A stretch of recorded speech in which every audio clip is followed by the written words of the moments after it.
Yagami-san. I still can't believe what happened. Yeah. Do you know anything about... I saw the scene of the crime. What? The killer's still on the loose. Is there any way I can help? Maybe you can share some details about the cake. No. Not this time. This one's too dangerous. I'm not gonna get you involved. But...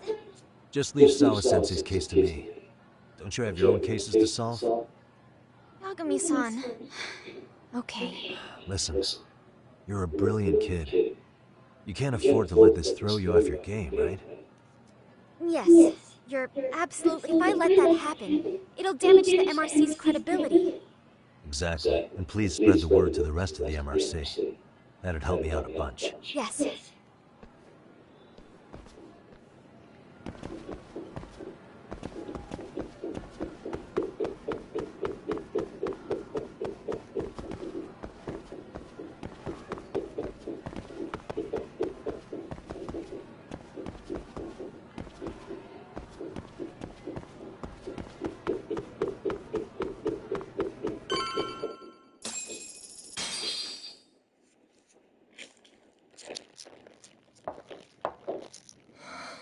Enter.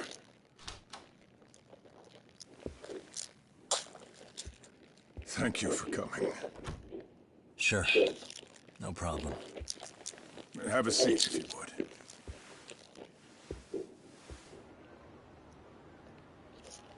In that detective's report, Sawa-sensei was...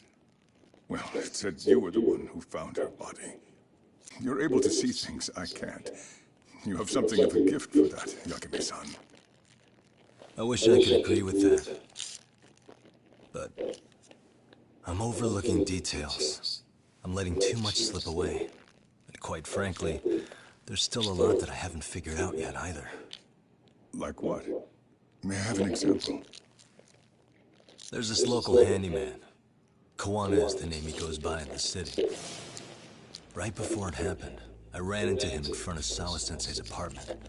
There's no way it was a coincidence. So, you think he could be the culprit? Actually, I don't think so. Not really.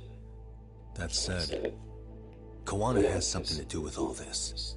Sawa-sensei may have gotten caught up in his mess. In fact, Kawana is just an alias he uses, and he's being hunted by these thugs from Kamurocho. They're a gang called RK, and it's weird, but they've been looking for this punk named Kawai. And Kawai's connected to it too. Sawa-sensei went to the same school as him 13 years ago. Wow, these details are flying so far over my head. Your investigation has gone well beyond what I can comprehend, and it's left me in the dust. But I just can't do this anymore.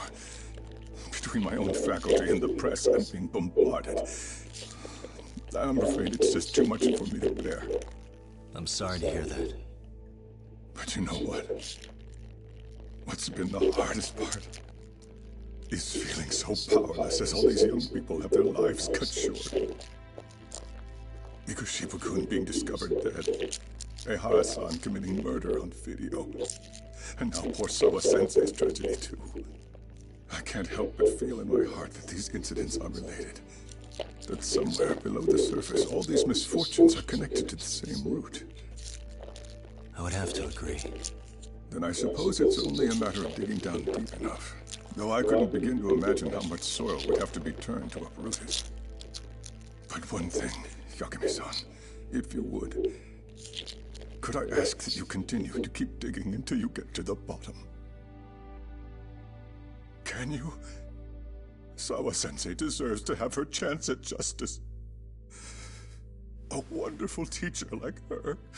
Why?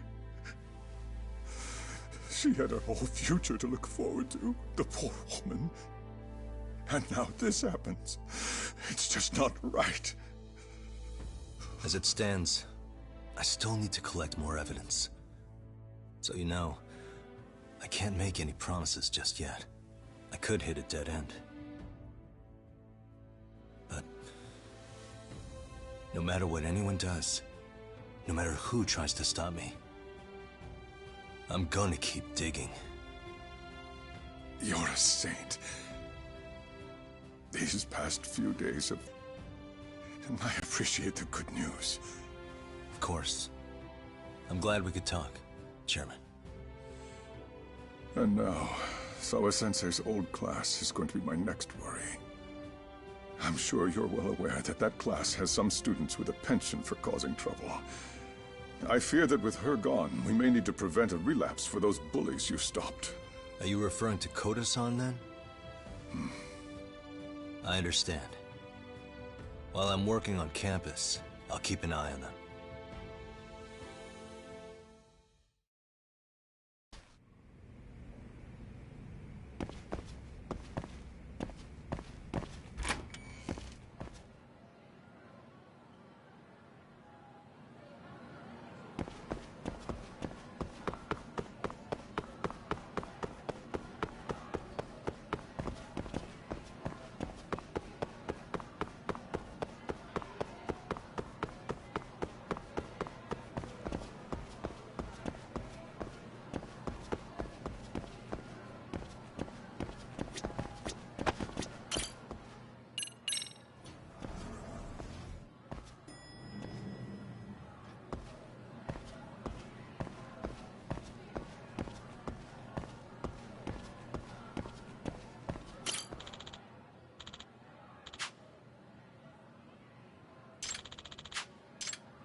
Yagami-san, what do you want?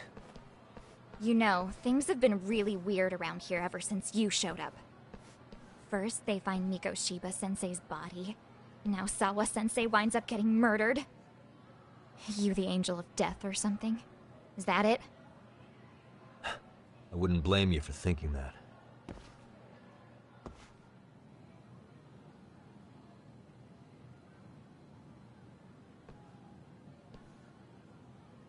Everyone's so damn gloomy. It sucks.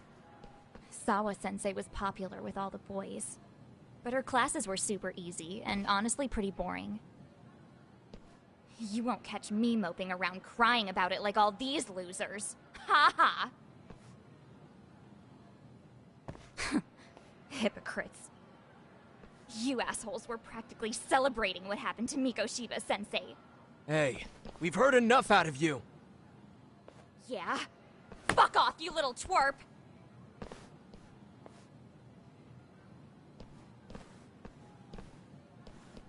What do you want, Koda?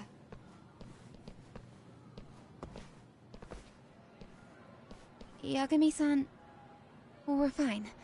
There's a lot we don't understand, so we just feel a bit vulnerable right now.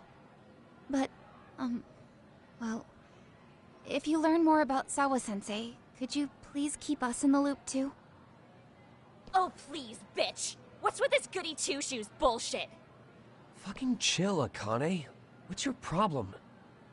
Like I said before, I'm a detective, and I'm looking into Hiro Mikoshiba's murder. That's why I was talking to Sawa-sensei. It's highly likely she got wrapped up in that case. So make no mistake, I'm going to find the truth about what happened to them both. Kinda pointless. The internet's already branded Mikoshiba-sensei as the villain in all this.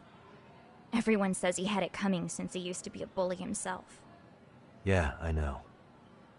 Anyway, if you're interested in hearing my report, just drop me a line. Maybe seeing my work might put things into perspective for you. Detective my ass. Just get out of my face!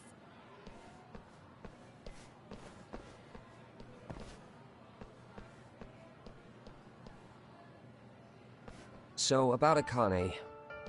She was really into Mikoshiba-sensei. They got along great, chatted all the time. Then all of a sudden, he just disappeared. She thought they had a connection, but turns out it was only one way. Now, she's always so pissed off. Keeps driving herself over the edge because she can't even reach the brakes. I'm not saying all this because I expect you to forgive us. The fact that you recognize you did some awful things is a step in the right direction, at least.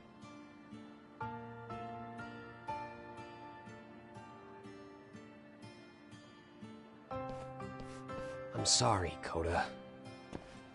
For everything we did to you.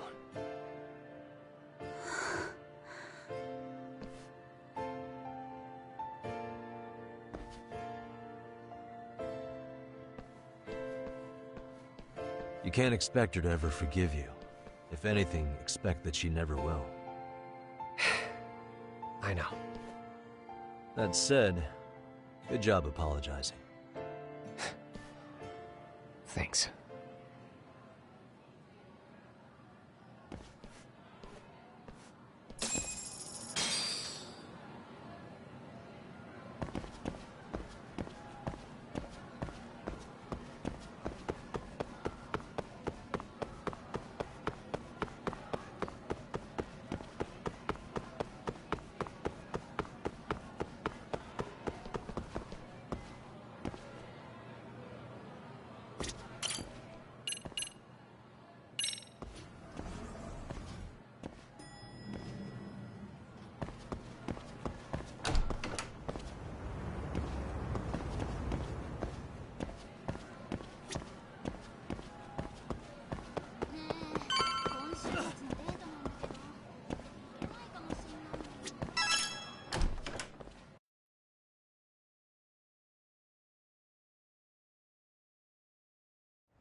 Hey, welcome back, Tak. Good to see you, Yagamishi. How'd things go at school? The chairman told the entire student body about Sawa-sensei at an assembly. Everyone's pretty shaken up. Yeah. I can't even imagine.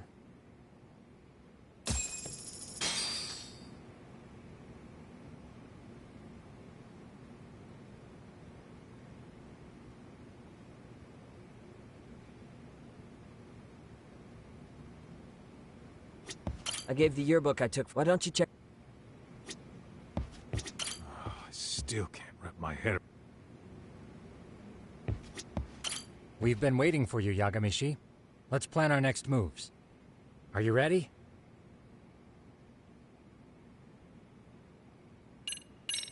Yeah, let's do it.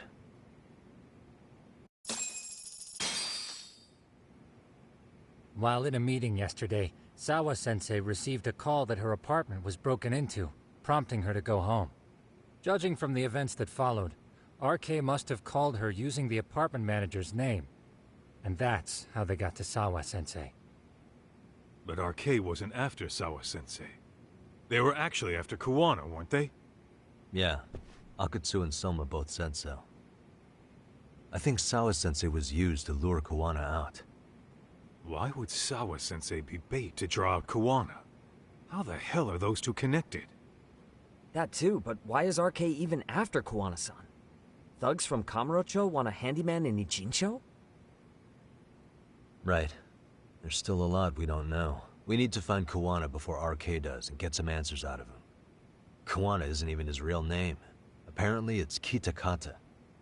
RK didn't seem to be familiar with the name Kuwana. Truth is, we don't know anything about Kuwana. All we know is that he's a handyman in Ijincho. I haven't been able to contact Kuwana-san since yesterday, but I left a message asking him to reply. Where's the office for his handyman business? He ran his whole operation from a cell phone. Not even his business card lists an address. Oh yeah, Kaito-san. Didn't you call up all the places we went drinking? Did you find out where he lives? Yep, just found out. Looks like Kuwana lives in some kind of prefab shack off West Central. Sounds like pretty shitty conditions for a guy charging up the ass for his time. Well, if we know that much, we might as well go take a look. I was hoping you'd say that. Tsukumo, we'll talk more later. You never slow down, Yagamishi.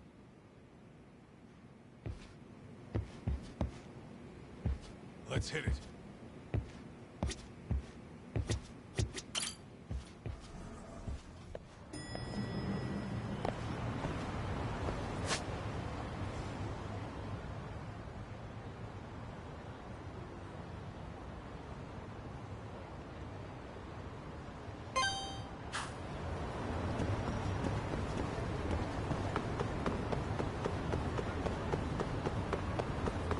Hold up, would you?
What a waste.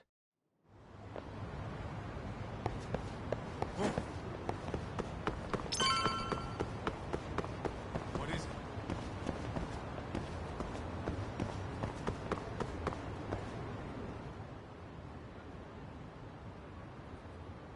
Is this Kawana's place? Yeah, I think so.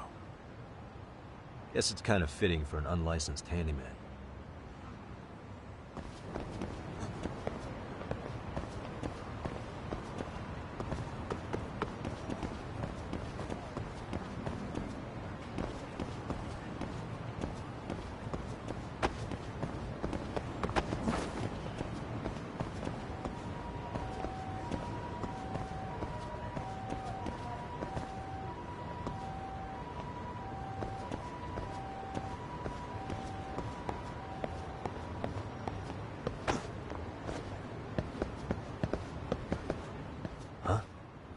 What is it? The door's been forced open. Maybe with a crowbar or something. If anyone was in here before us, it had to have been RK. Aside from us, they're the only ones after him.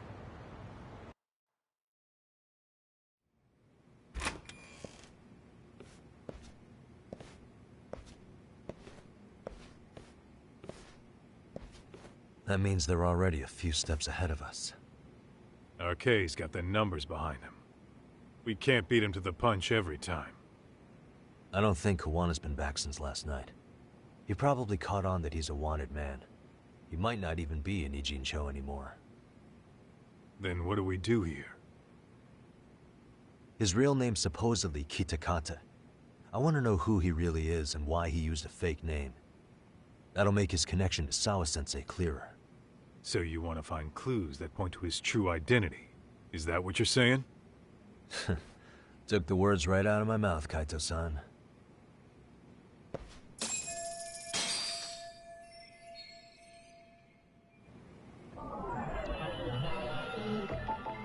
What the? An unfinished cup of sake. Why? Probably wouldn't have splattered everywhere during the ransacking if he just finished it.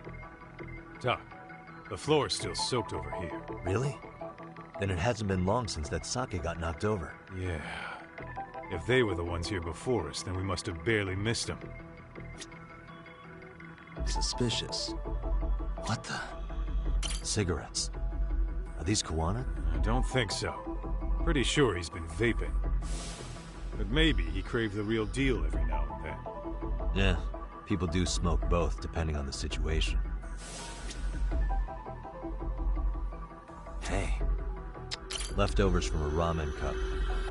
Would it have killed him to clean up a bit? I'm starting to think this place was a dump even before it got ransacked.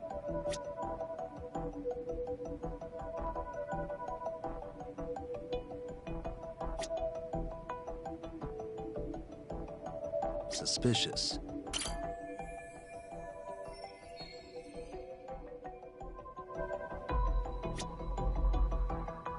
What the?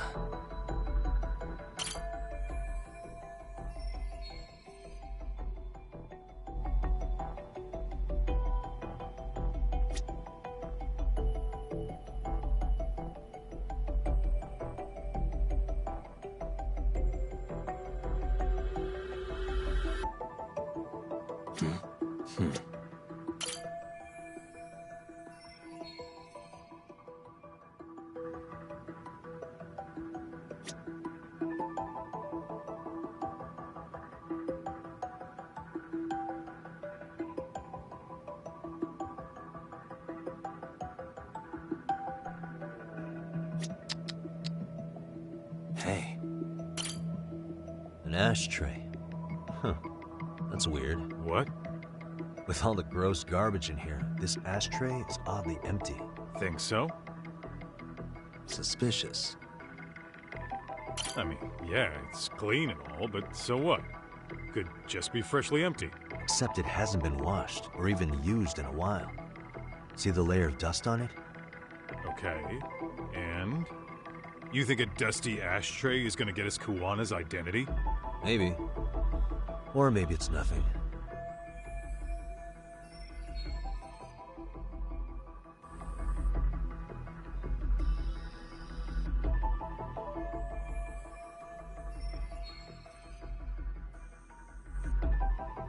Yo, hold up, Todd. We don't have enough on Kuwana to go after him. You sure you want to go back empty-handed? I feel like I checked everything worth looking at. Well, maybe there's more to something you looked at already. Besides, where else are we gonna find dirt on Kuwana if we leave?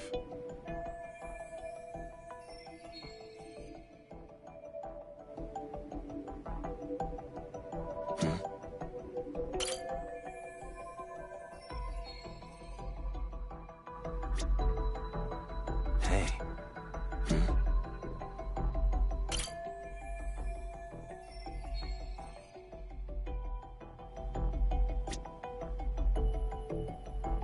Suspicious. What the? Hey, is this a computer power cable? There's a mouse here too. There was a laptop here. RK must have taken it. There's probably a treasure trove of info on it. And RK's got anything of value out of this place already. Come on, don't be emo.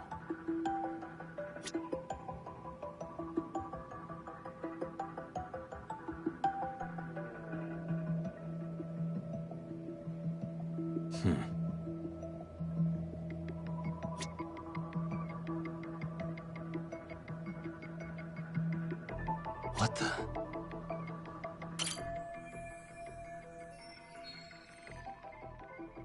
Kuwana mentioned his ties to the underground. But I get the feeling this kind of work was his bread and butter. Collecting junk, walking pets, fixing pipes, taking any odd job that comes his way. Not so different from us. A handyman, a detective. It's two sides of the same coin.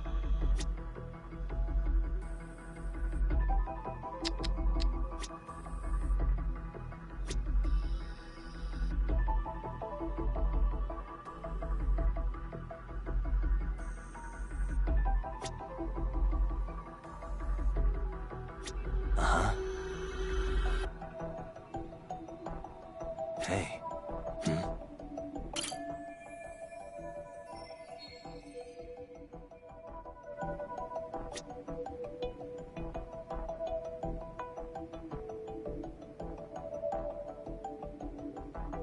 Hmm.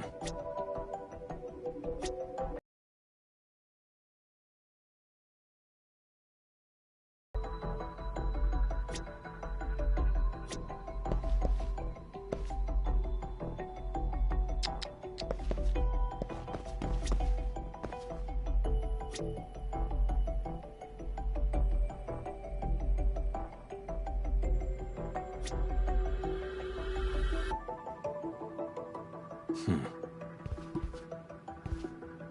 the?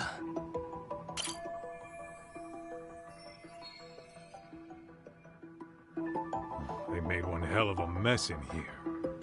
Bet they had no clue what they were doing. Looks like they just wanted to trash the place. Yep, pretty much screams RK.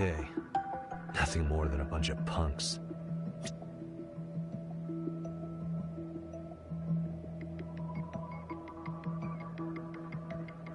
Suspicious.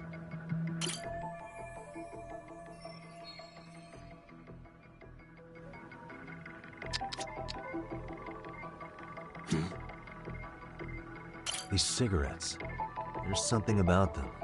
Kawana usually smokes e-cigarettes. What are you getting at?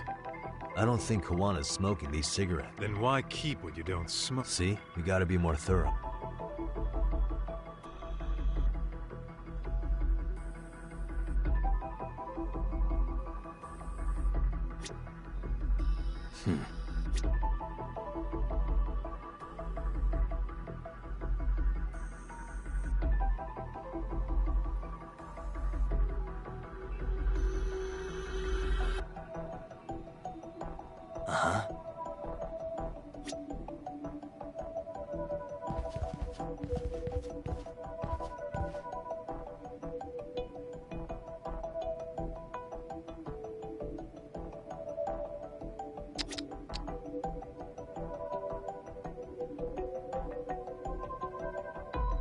Hey.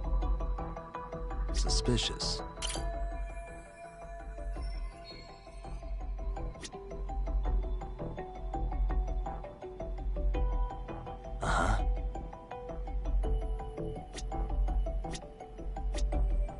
What the?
These cigarettes. What I don't see.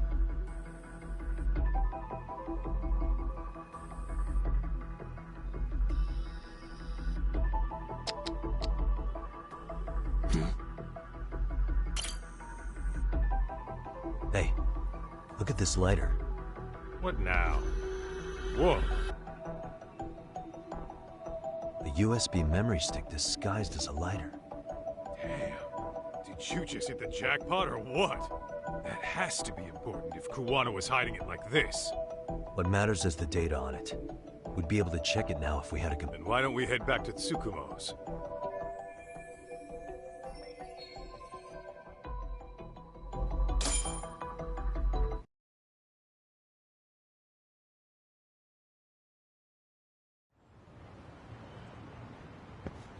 Oh, it got dark.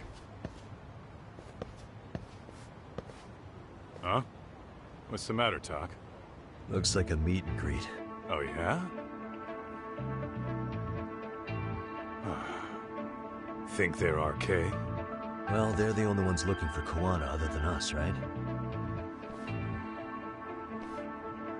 Don't see Soma or Akutsu, though.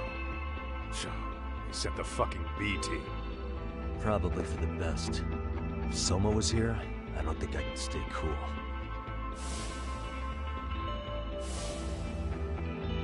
Yeah, me neither.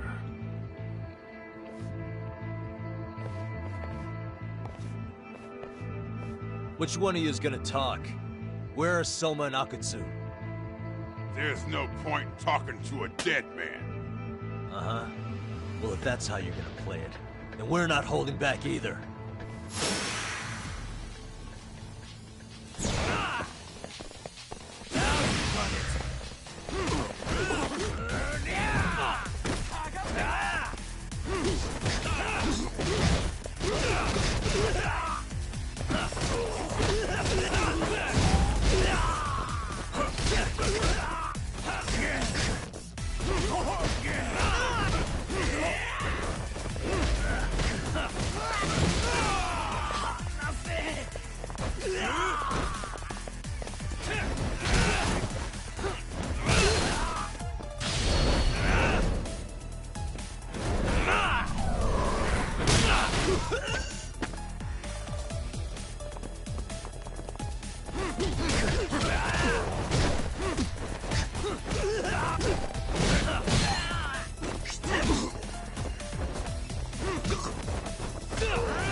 Where are Soma and Akutsu? I want to talk to them. We can't contact them. I swear. They're the ones who contact us. It's always been like that. Figured as much. Most of the arcade crew are just chumps. Yeah. I bet even Soma is just another piece on the board, taking orders from their thugs don't work gigs that don't pay. Yet they came to Ijincho, outside their turf, to commit murder. That's true. Sounds like someone's funding them. Must be some generous PART. Definitely. Otherwise, Soma and the others wouldn't be causing so much chaos over here. Then, who's the one pulling RK's strings? I don't know who it is, but I know what he's trying to do. Which is? Catch Kuwana. RK's just following orders. And Sawa-sensei was probably collateral damage. Yeah, that makes sense. Shit. I swear I'm gonna drag this bastard out on his ass! If we keep looking for Kuwana, we'll run into the one behind this all eventually. And this could be our first clue. Then we'd better get back to Tsukumo's.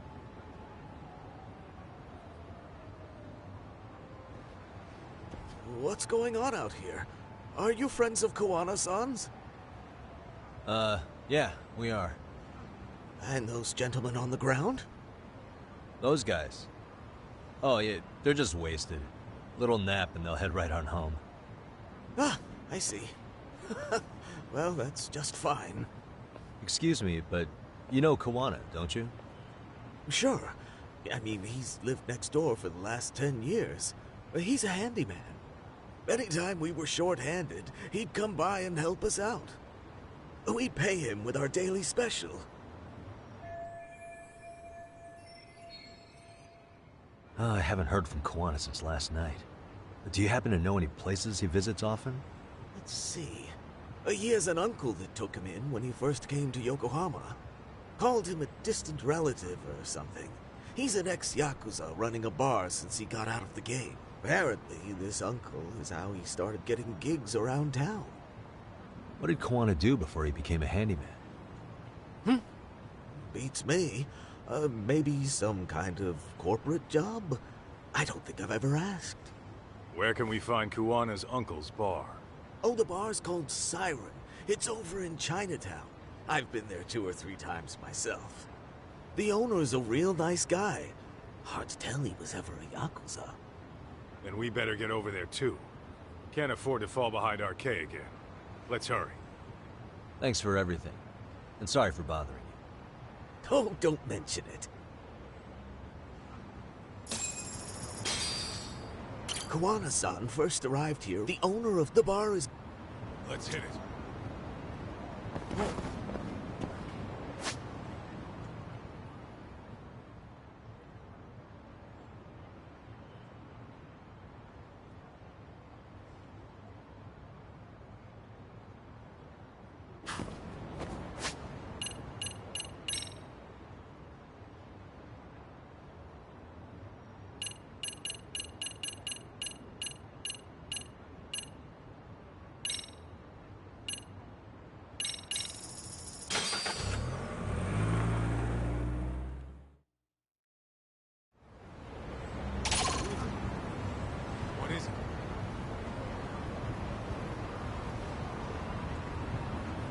I wish you hadn't.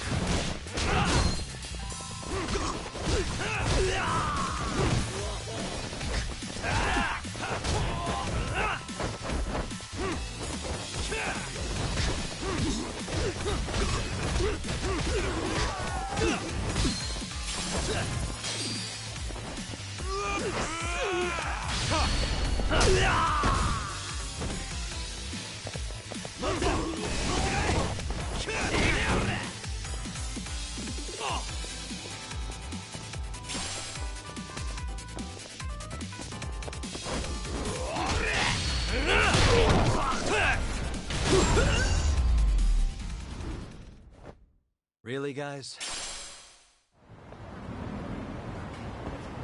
Let's hit it.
And stay down.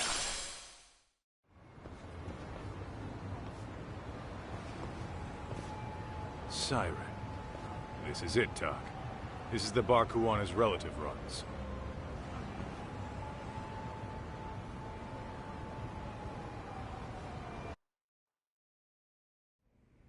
Hello? Anybody here? This place empty too? It's definitely messy in here, but it wasn't exactly ransacked. Yeah, more like someone had to skip town in a hurry. Did the owner already make a break for it then? Be smart if he did. What with RK about to come hunt down Kuwana and all.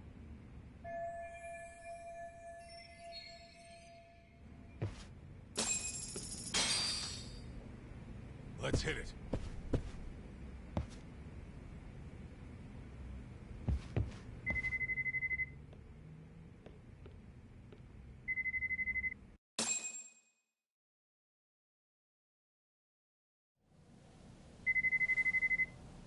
Hey, the name of this place was Siren, wasn't it? Huh? Yeah.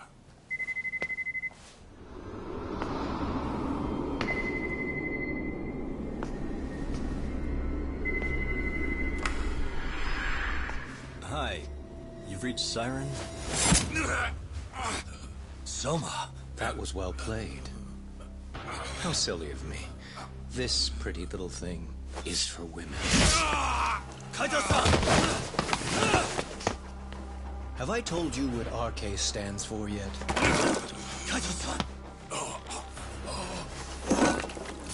It's red knife. Son of a... Soma! The owner must have smelled trouble coming. He took off before I could find him. Tell me, why did you kill Sawa-sensei? I'm afraid she knew too much. And that's all. And that's all? You're in the same boat. We can't afford to ignore you anymore. And you already made a mistake. You didn't kill me when you could have. I'll own up to that. Akutsu wasn't equipped to handle the task. Well then, now you'll pay the price for it. Will I? Kaito's down and you're by yourself. Should be easy.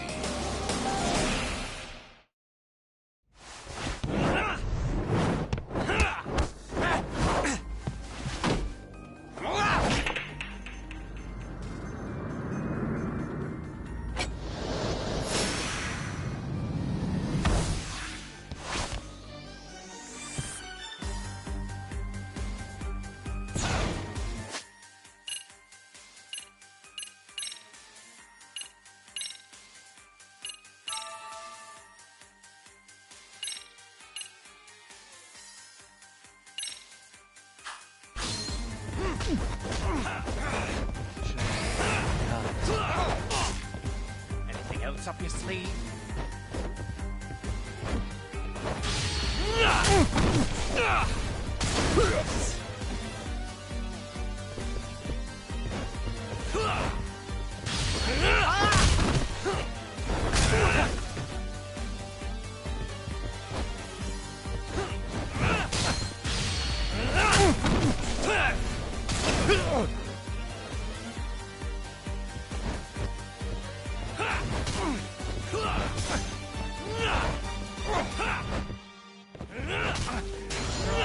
Come on!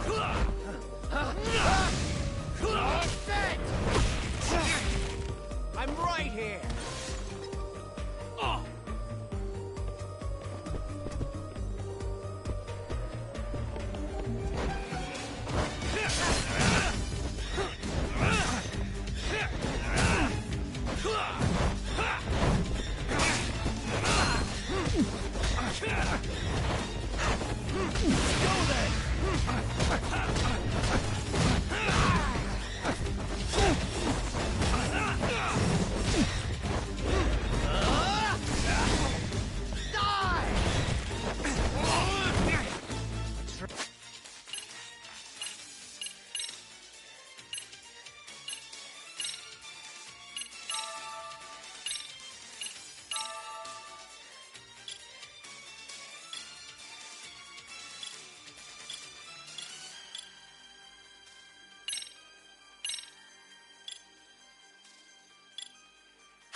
Come on!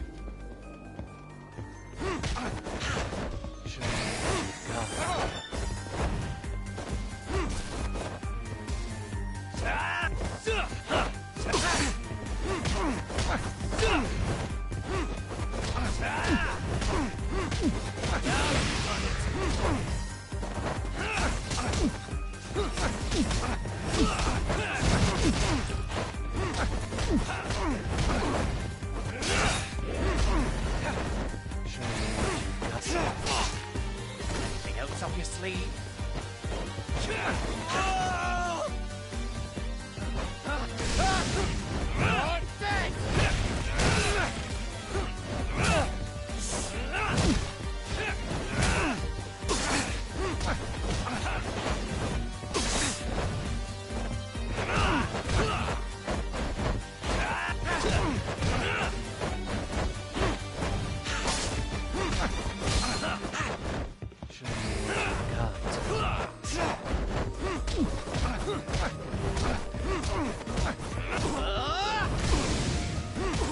Let's do this.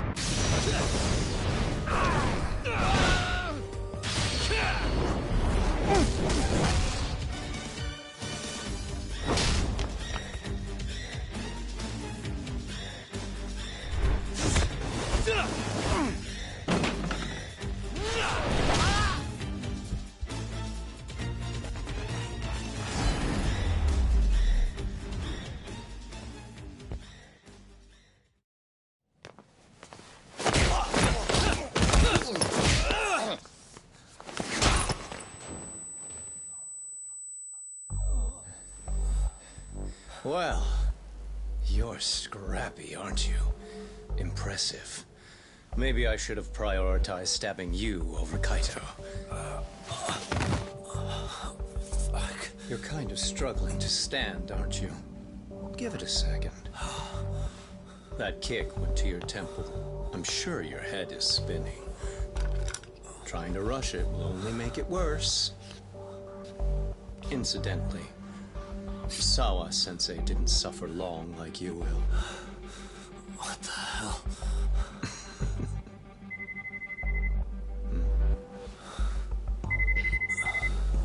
Whoever that is has terrible timing.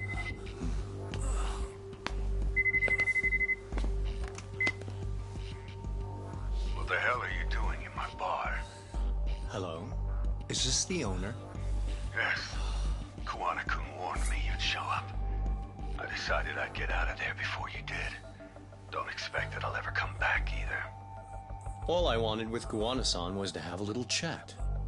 No need to go running for your lives now. Spare me the lies. I already know you broke into a young woman's home and killed her. Come on. You wouldn't even hesitate on an old man in his 70s. Pass the phone to Yagami-san, please. Otherwise, I'm calling the cops over there. What could you possibly want with him? Quit stalling and give him the phone. Unless you'd rather I push a button and call the cops. I'm done talking to you. The owner of the bar would like a word with you.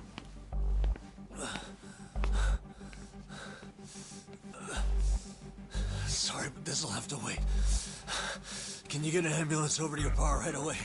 My partner took a knife to his abdomen. What? Please, you have to hurry.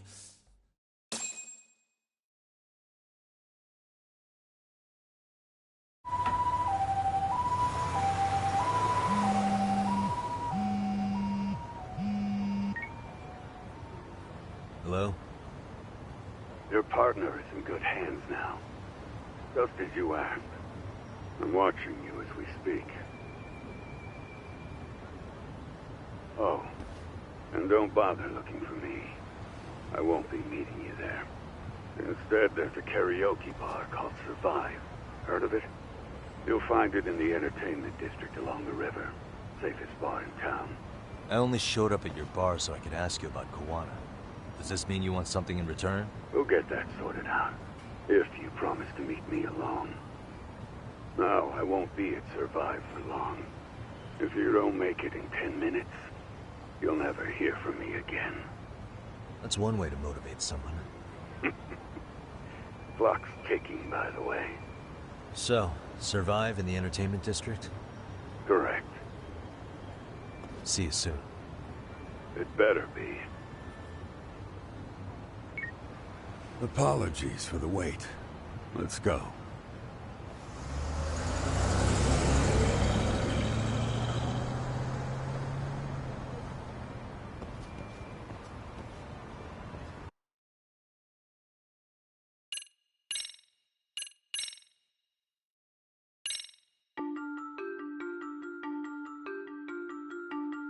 Koana is pursued by RK, the crime ring running Kamurocho. Determined to prevent any more deaths, Yagami searches high and low for the handyman, but the search leads to a maze of dead ends. As the situation becomes dire, a lifeline appears at the other end of a phone. The caller offers a lead, one that expires too quick for comfort.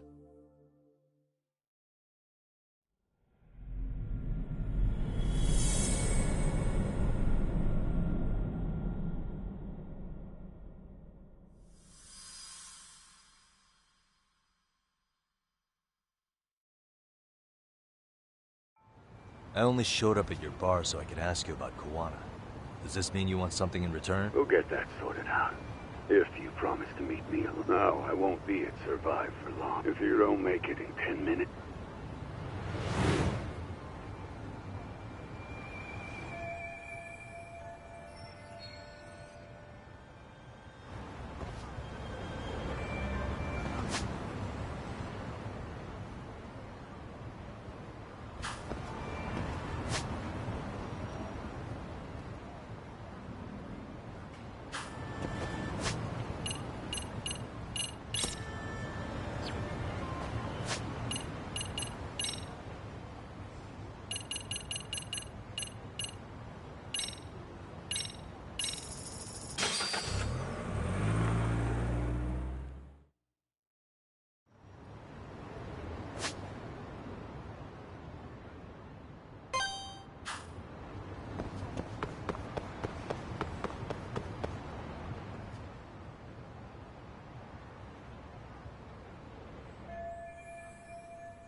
Yagami-san, glad you could make it.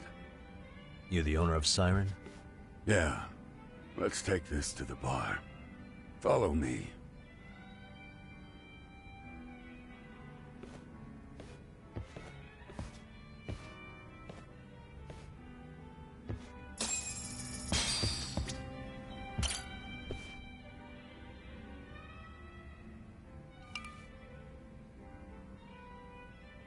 So I hear you're a Kamurocho detective.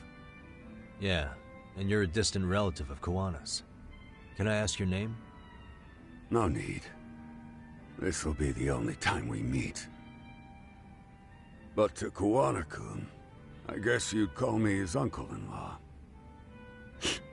Everyone's got a dumbass uncle in the family. And that's me. After all, I'm ex-Yakuza. Based in Yokohama? Yeah, the Seiryu clan. After I got out, I looked after the shop for 20 years. Till today. You mean Siren, right? What'll happen to it once you've skipped town? None of your concern. Fair enough. Guess you detective types can't help but ask questions. So you two are related. I noticed you didn't mention Kawana being an alias. Oh.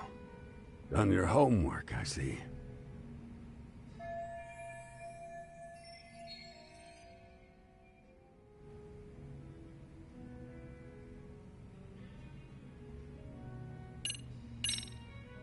His real name's Kitakata. At least that's what the Kamurocho thugs called him. You're trying to see if I'll give up his name. That's not why I'm here. Okay. Why did you call me exactly? Well, you see, Kawana-kun wanted me to stop by his office and grab something for him. Such as? A pack of cigarettes with a lighter inside. Thing is, it was gone by the time I got there. Don't you mean a USB stick made to look like a lighter? Let's not beat around the bush here. See, I figured you'd grabbed it. So of all things, Kawana wanted you to pick this up? Yes. And he prefers to keep that content private. So, if you could just hand that over. Now I'm curious. Care to tell me what's on here? Would you hand it over if I did? No. I'd still need to confirm you told the truth. Can't you tell Kawana-kun's backed into a corner here? Asking an old man to help was his only choice. Let's be honest. I couldn't take that thing from you if I wanted to. All I can do is appeal to your sense of decency. Well, I've got to say, that's more persuasive than threats ever would be. But if you really want me to give this up, at least... I'd consider that, but he's already long gone. He was ready to cut out at the drop of a hat.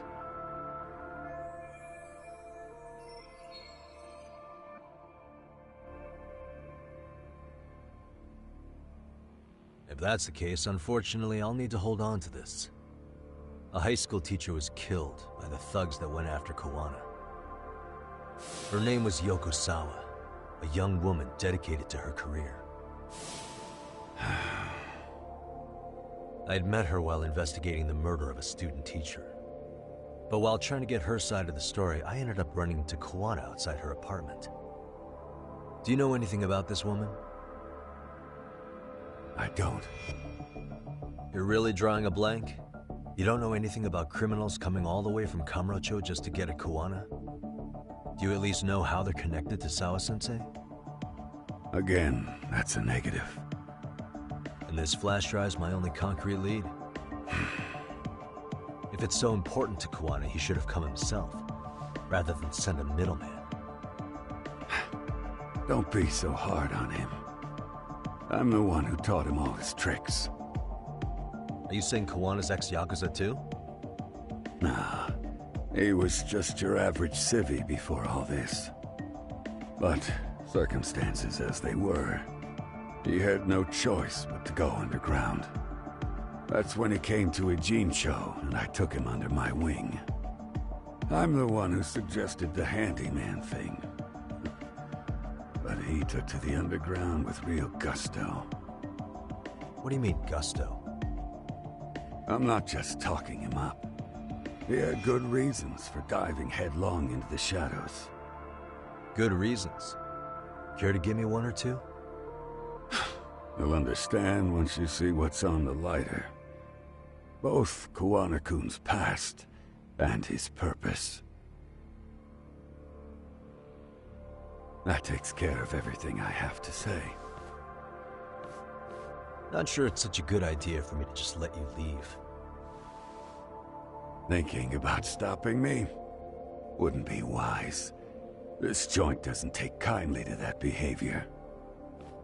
That's why this is the safest place in Ijincho, huh? Yep, and I'm glad your face is the last one I'll see in this city.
Yagami.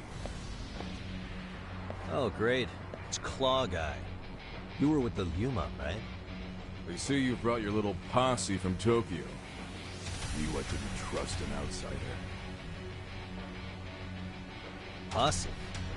Wait, don't tell me you think I'm RK. They're not even close to you.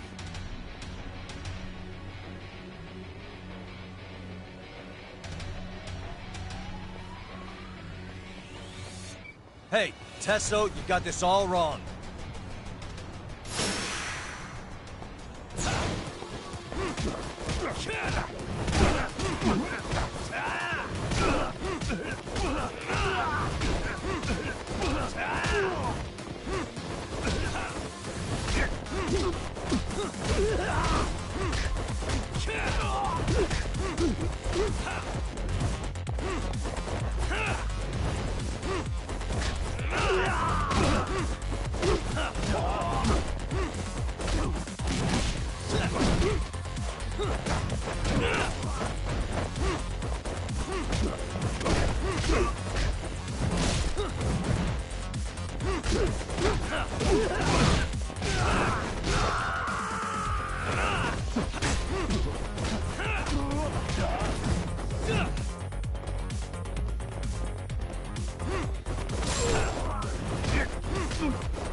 Hey!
Like it already!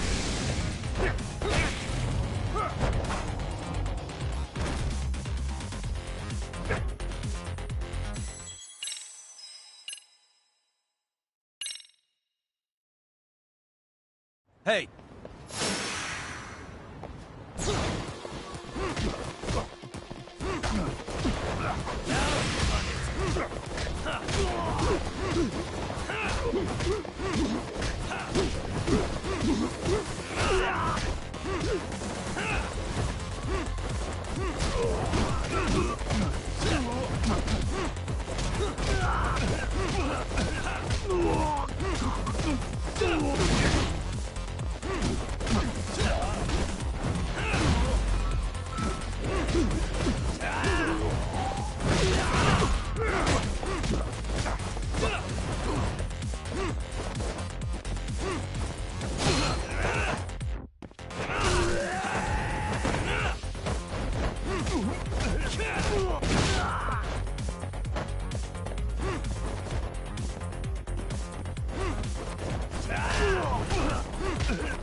Hey!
Damn it. Come on, man. Who paid you to jump me this time? These Kamurocho douchebags show up, strutting around like they own our city. Then I hear some teacher chick gets killed after a break-in. Fuckers. Someone let him into Ijincho, right? Right? Look, I can see why you're pissed. But you figured coming after me was the answer? Figured I could at least try beating a few out of you. Office visits ain't my style. You gotta appreciate that not everyone plays by gang rules, man. What I don't appreciate is Kamurocho trash. Now why are they here, Yagami? I'd like to find that out myself. But I'll tell you this much, I'm not your enemy. I was first on the scene of that murder. I knew the woman personally. The culprit is RK's leader, a guy named Soma. Shit. Serious? And why's the rest of his crew here with him? A lot of muscle just to ice one lady. They're after a local handyman, Kawana. You know him? Yeah, matter of fact, I do. Why they want him so bad? I'm looking into that now. Which is why they're still after me. Not to mention they stabbed my partner. So the more you get in our way, the slower this'll go. Gotcha. You understand then? How's about I make you the deal of a lifetime? So long as RK's messing around in my city. I don't mind calling you a brother. Really? Just like that? Sure, but I get to be Aniki, of course. You really think this is selling it? What you're missing here is the Liumong never target a brother.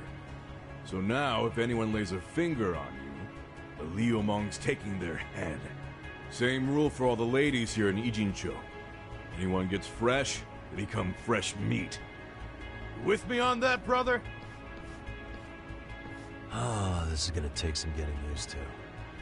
Besides, making you a brother is the only way we save face for getting our asses handed to us, you know? Now the truth comes out. Anyway, let me know if you get any intel on RK. Especially where that chicken shit Soma might be. Just shoot me a location and it's done. We'll give that teacher her peace. By torturing him to death.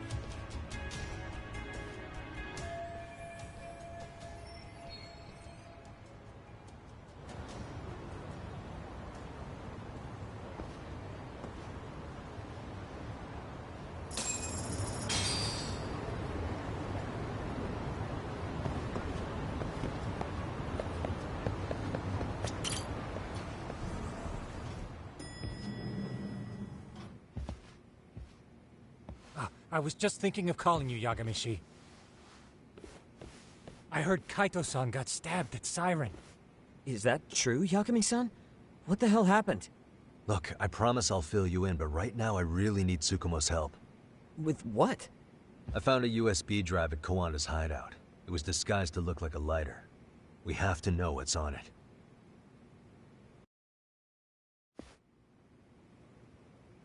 So, Kaito-san was attacked by that Soma guy too? Yeah, while we were chasing Kawana, Soma popped up and got him right in the gut. Almost got me too, to be honest. You're saying one guy almost single-handedly took down the Yagami Detective Agency? It's true. And right after, I got a call from Kawana's purported relative, who wanted me to hand over the flash drive. Apparently, what's on it will tell us Kawana's true identity and goal. When I open it, all I see is one data file. Of what? It's a video. I'll hit play once you guys are all ready. You good? Damn, what's on there? I can't take the suspense.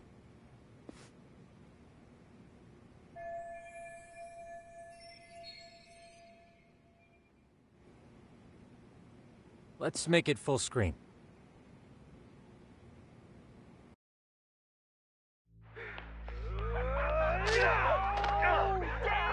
Dude, it's only a shit!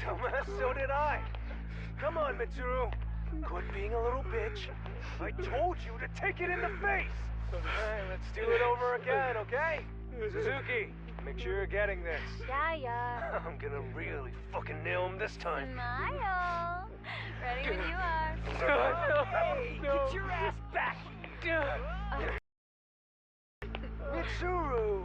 What did I just say about being a bitch? You asked for it. I'm gonna have to punish ya. Punishment! Punishment! Let's hear the punishment song, everybody! Punishment! Ladies and gentlemen, get ready for Mitsuru-kun Strip Show!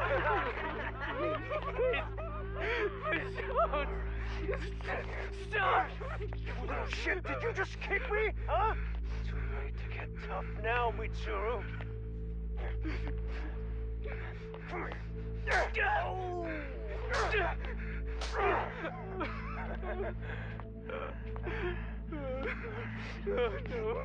Show us what you got. Don't struggle now. We want to see. We gotta get this all on camera. Aw, isn't this just the most pathetic sight? Oh shit, he's pissing himself! Ew, that's so nasty. Disgusting! Oh, look at this shit! Get out of here.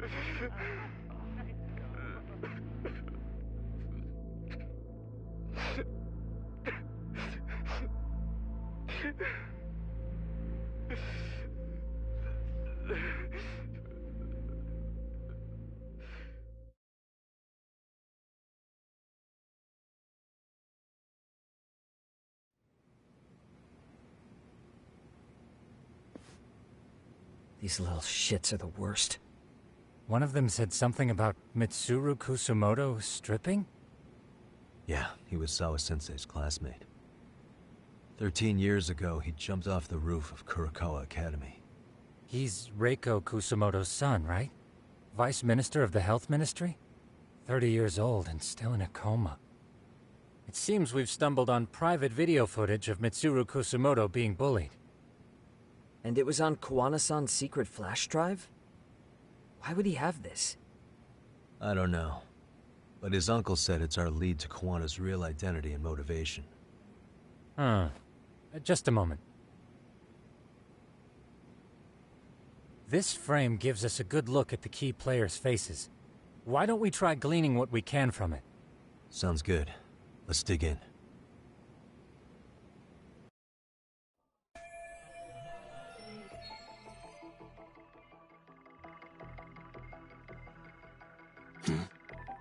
Suspicious. If I'm not mistaken, Shinya Kawai was the bully whose name got out to the public. Yeah. RK was hunting for him in Kamurocho pretty recently, too. I have no doubt the guy in the picture they showed me is the same guy in this video. Once RK came to the conclusion Kawai had been murdered, they came here to Ijincho, hunting down Kawana for whatever reason.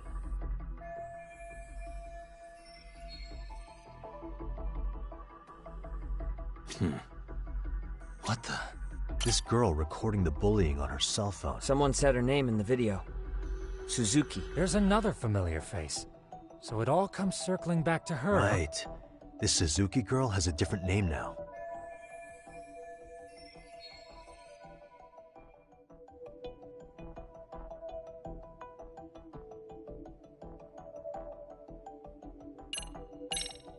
Yui Mamiya, the victim in the Ahara harassment case. Suzuki was her last name before getting married. Sawa-sensei also told me that Mitsuru Kusumoto and Mamiya were classmates 13 years ago. Yep. So we're looking at Yui Mamiya in high school. Mamiya-san, huh? What's she like underneath it all? Originally, word got around that Shinya Kawai was the one bullying Mitsuru Kusumoto. After watching this, though, the truth of the matter doesn't quite line up. There were really about 10 bullies involved at the time, and Yui Mamiya was one of them. Yeah, If this video got leaked, Mamiya and the other students in it would be in deep shit. They're living out their lives like nothing happened, despite being the ones who drove a kid into a coma. If word got out, they'd be crucified by the public. Their jobs, their families, their lives would all change for the worse. Hey, this guy's face is familiar somehow. Oh, I don't think I've seen him. I don't know him either. Who is he? I think I remember him. I saw him at the crime scene where Mikoshiba's body was. He was with more Kurakawa grads. He showed his ID to the Kanagawa detective. I think his name was Akaike. That gives us an interesting perspective, doesn't it? All the people in this bullying video seem to keep popping up around our case. Yeah, but the real question is, why was Kawana the one with the video?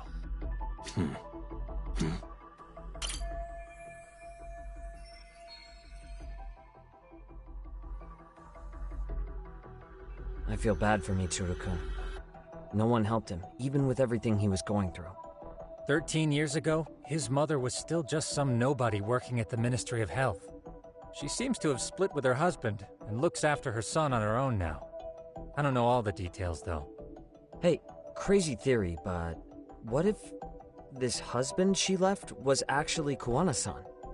And maybe he recorded this to secretly check on his son?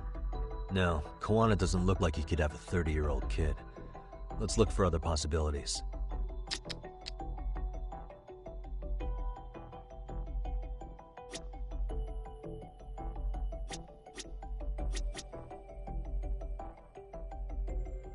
Suspicious.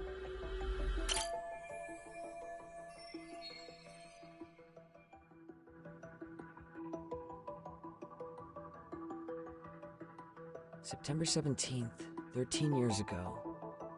It's past 4 p.m., so this would be after school. Oh, wait, this is... Got something? I just cross-referenced the date Mitsuru Kusumoto jumped. September 17th. Oh shit. That can only mean this video was recorded very shortly before his suicide attempt.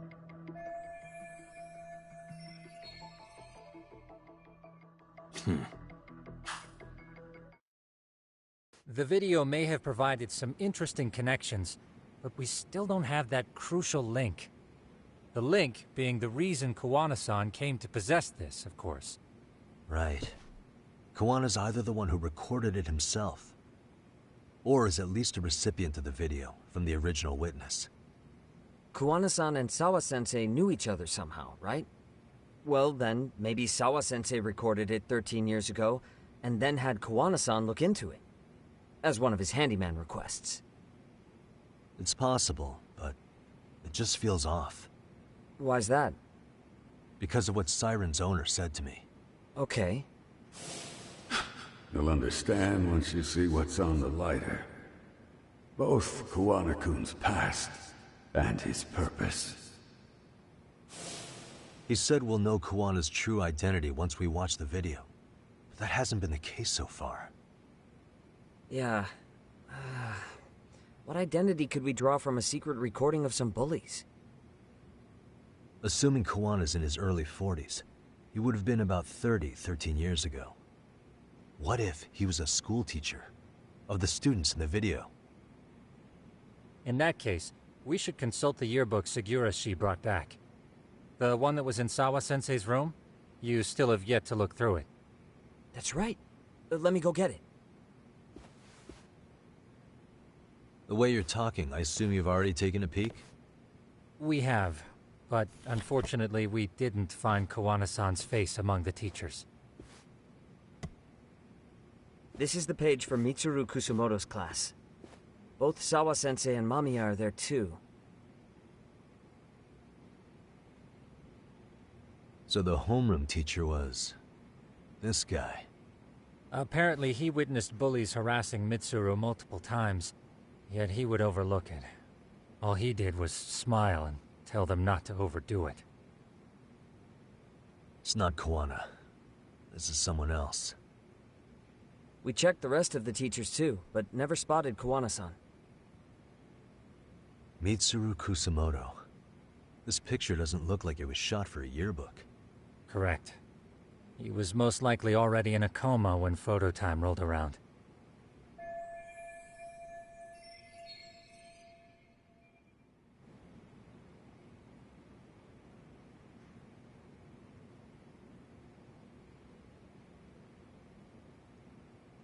Sawa-sensei isn't smiling at all in this.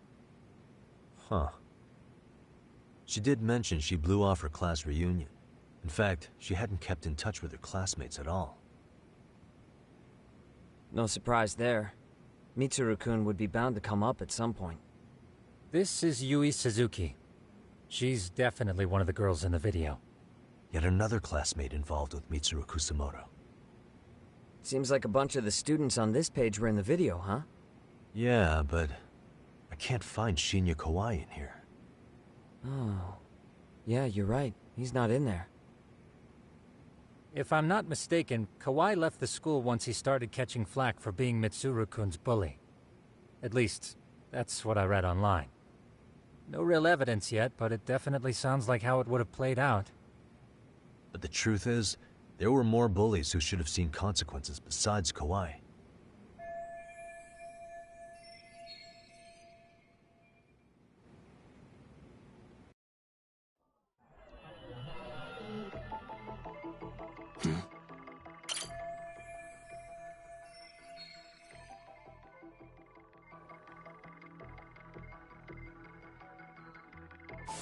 The worst part is that his teacher knew. He even talked to the bullies about it, but all he said was, "Don't overdo it." But afterward, the public eviscerated him. He had to quit his teaching job. Hold on. If he was dismissed... You figure something out? The homeroom teacher at the time of the incident did take some flack. He got forced out of teaching. Yeah? What of it? If that's the case, couldn't this teacher in the yearbook just be filling in for the other one? I see. That definitely sounds likely. Let me search for the original teacher's name. There's a chance he won't be the same guy in the yearbook. Just give me a sec.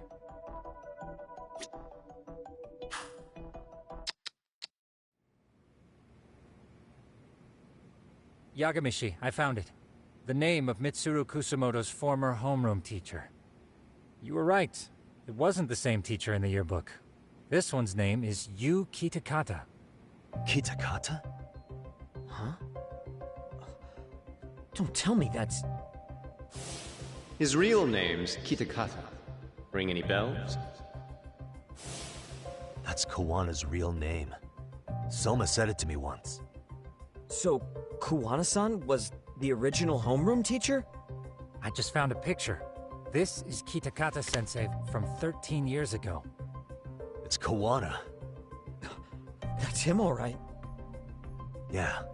Not only that, Sawa-sensei was part of this class, which makes Kawana her homeroom teacher too. This is the link we've been looking for. Everything is clicked into place. Kawana-san was the linchpin of this case. So, 13 years ago, Yu Kitakata left teaching behind after Mitsuru-kun's incident, and became Kawana the handyman. That's what made him turn to his uncle at Siren for help. He told me Kawana tried really hard to make it in the underground. Had some good reason for it. For living a life in the shadows? What could that have been?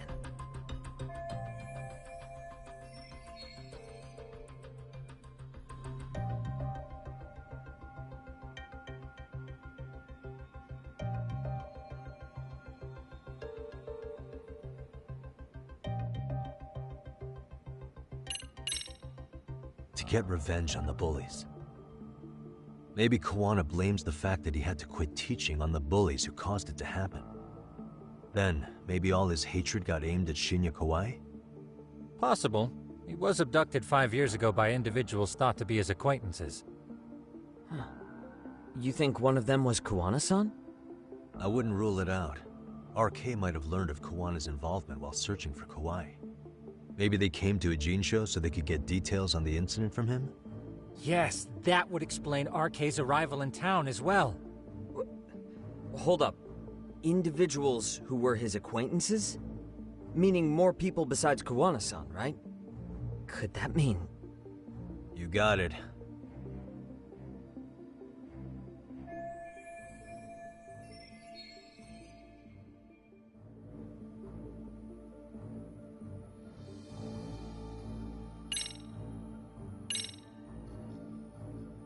Our clue is right in here. It is? 'Cause I'm not seeing it. Maybe you want to go over that one again? Really?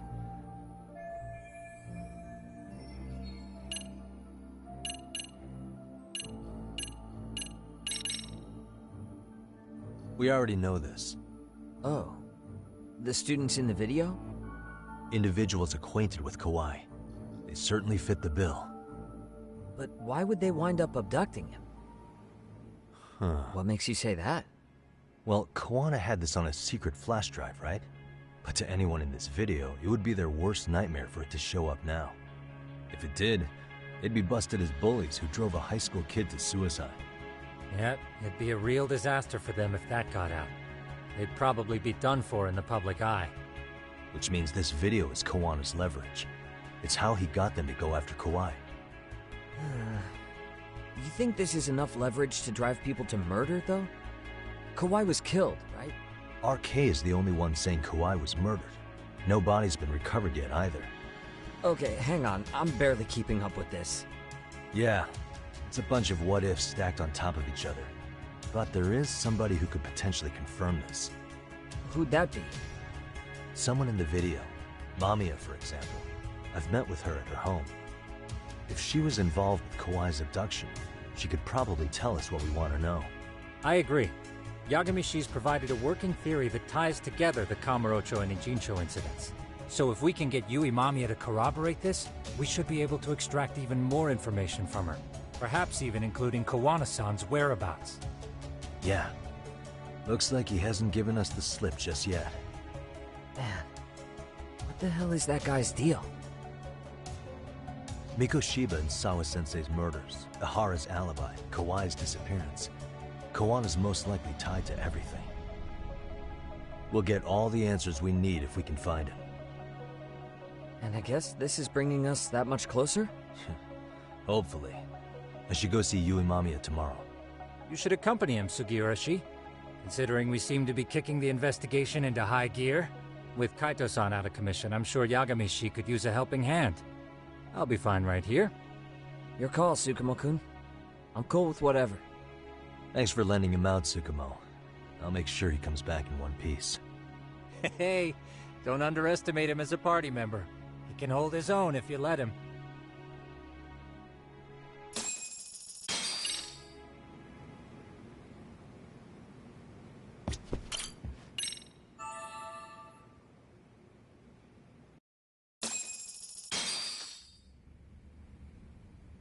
You know how they say your life flashes before your eyes when you're dying? That shit's real talk. You saw it all, huh? Yeah. There I am, bleeding out. And suddenly I'm getting the 3rd degree from Matsugane-san. Back when I was still just a rookie. Captain Hamura stares me down like, time to lose that pinky. And then, Higashi starts crying for me. Oh, if I'm gonna go, I ought to get a better final scene than that shit, right? Right?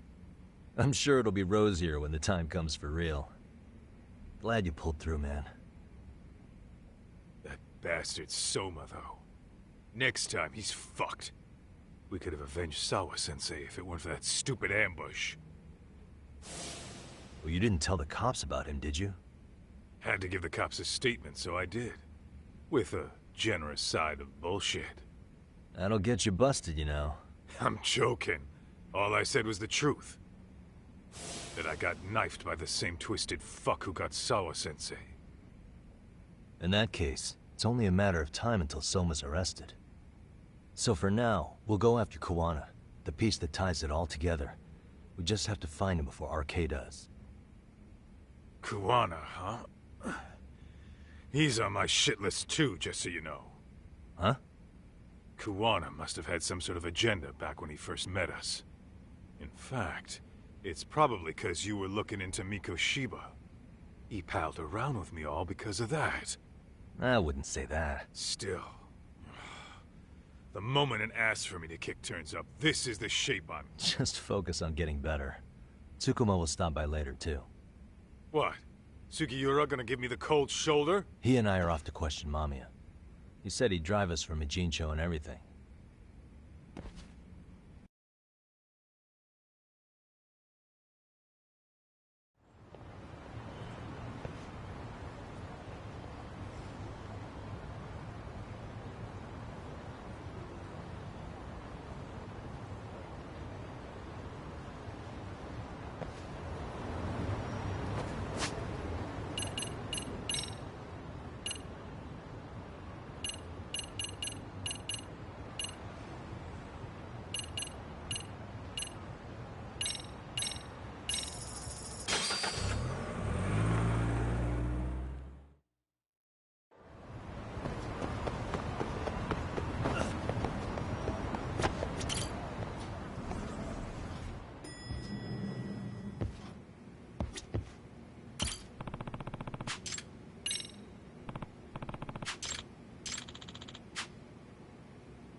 There you are.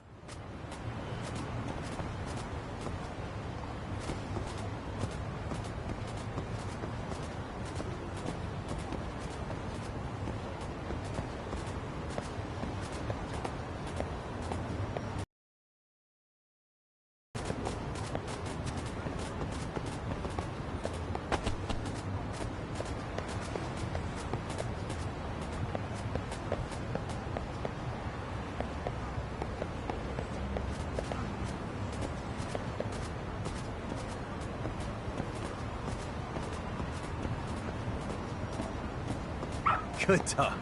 Very good dog. Attaboy.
So we...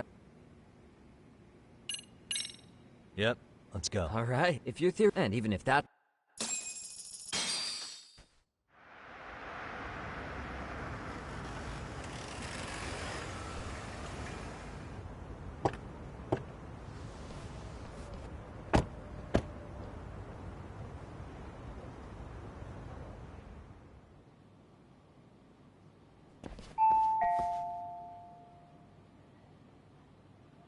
Yes?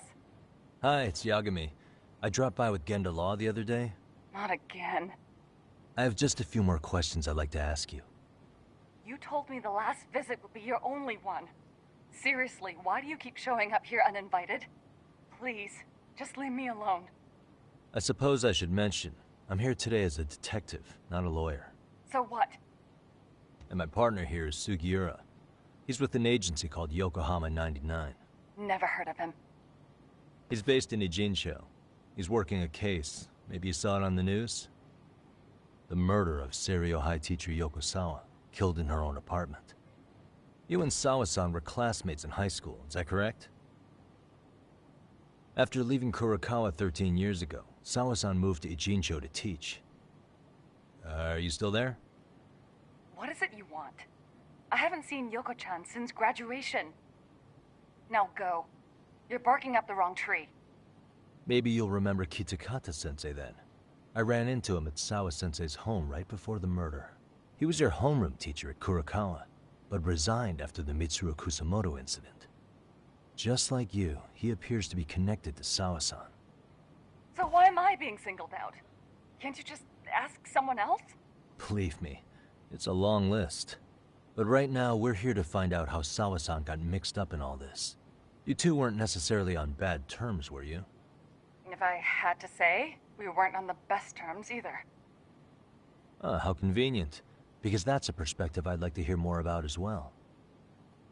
My husband will be home soon. Can you keep it quick? I'll give it my best shot. Exactly. Thanks for hearing us out. Hold on just a moment.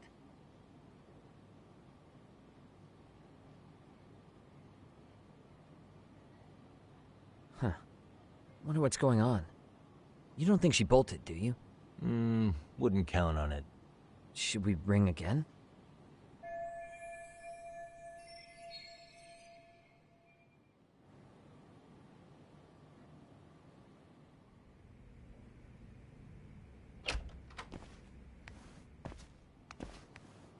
Sorry to keep you waiting. I just wanted to clean up a little.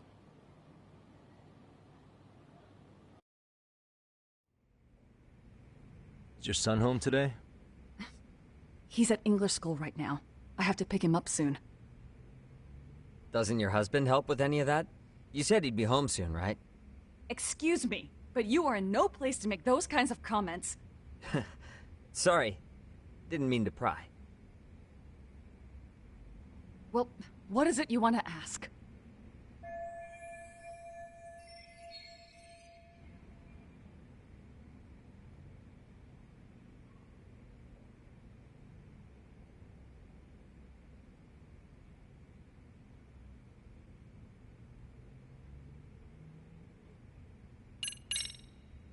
Do you remember Mitsuru Kusamoto?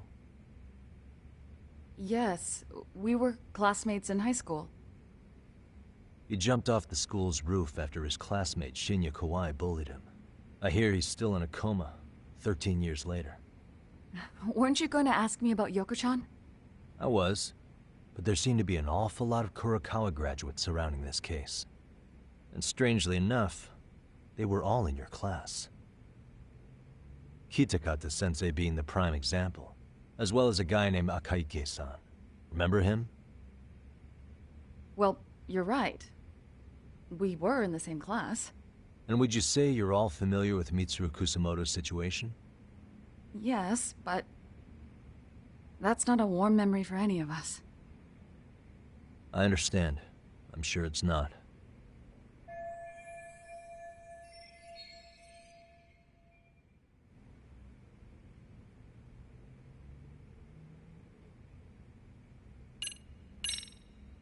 Have you been in contact with Kitakata-sensei lately?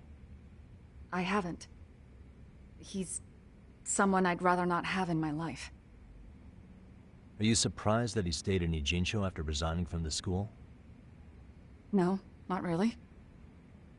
How about the fact that now he's using an alias? I had no clue. But again, he has nothing to do with me.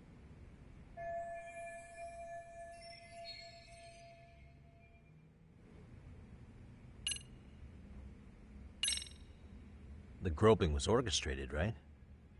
Excuse you? When Akihiro Ihara grabbed you on the train, you were in on that, weren't you?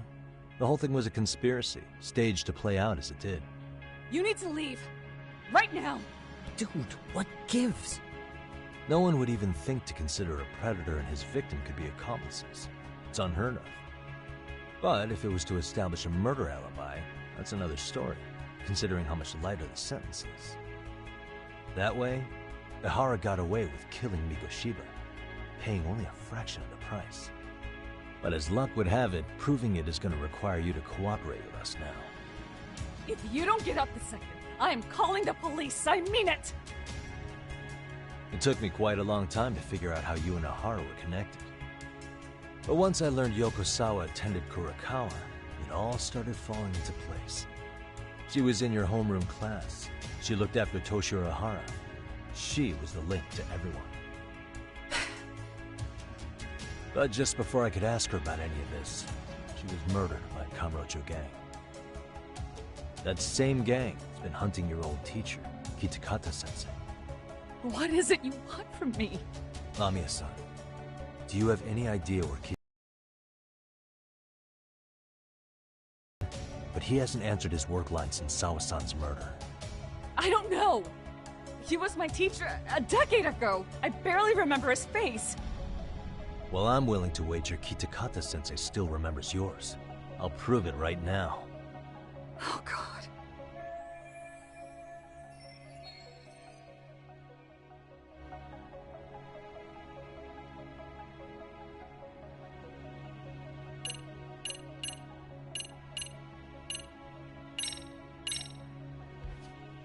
See for yourself. No. This was recorded at Kurakawa Academy 13 years ago. Feeling nostalgic yet?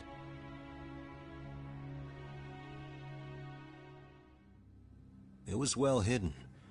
Your Kitakata-sensei had it on a USB drive. He really didn't want this thing being seen. The most interesting part is the date. It's the very same day Mitsuru Kusamoto jumped off the school roof. And hanging out in the back, we see you, laughing and cheering right along with the other bullies. Guess it's safe to say it's a good thing your family wasn't home. Wouldn't exactly want them seeing this, would we? Has this video come up? Has Kitakata-sensei ever mentioned to you that he had it?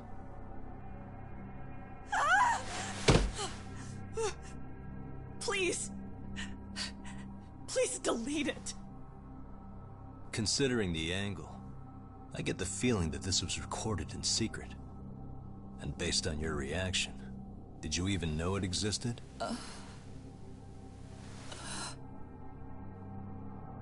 You know what happened to Mitsuru-kun. He's been in a coma ever since what you did to him that day. But still, only one of you took the fall. Shinya Kawai took all the blame.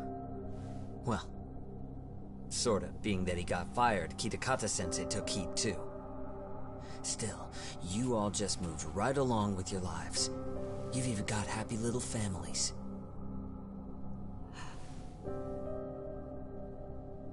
What? Are you expecting someone?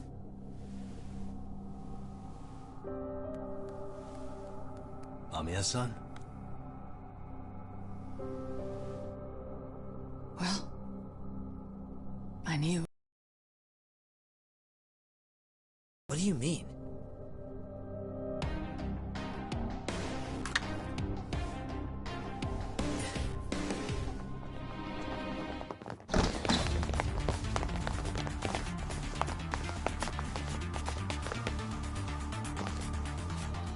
Looks like she wanted some company over.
Well, this turned into a shit show.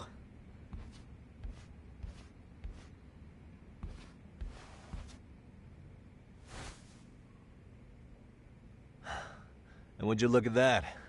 Our old friend Akaike-san showed up to play a part. So you are all working together. What should we do with them? They're the jerks who hurt Tsukumo-kun, right? Break every finger on their hand, it still won't make you even. Come on, they may have more on the way. I have an old haunt in mind we move this to, and Mamiya-san's coming with. Huh? Let's not cause a scene, okay? I'd hate for a finger to slip and post this video.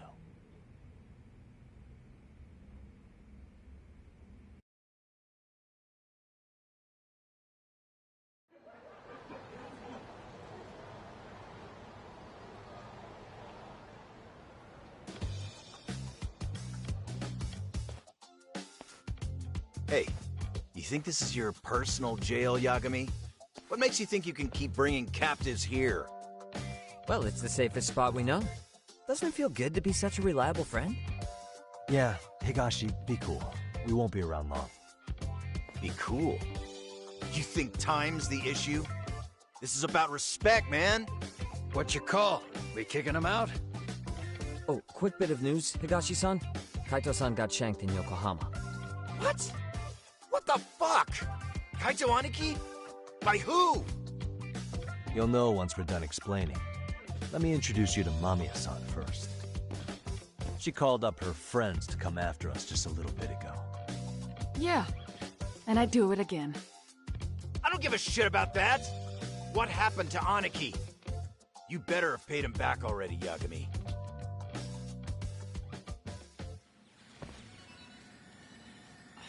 Fuck those RK assholes. And how could Aniki have let him get to him like that? Now that Higashi-san's up to speed, should we get to it? I imagine Mamiya-san doesn't want to drag this out. What do you intend to do with me? First, you'll tell us everything you know. We'll decide how to deal with you afterward.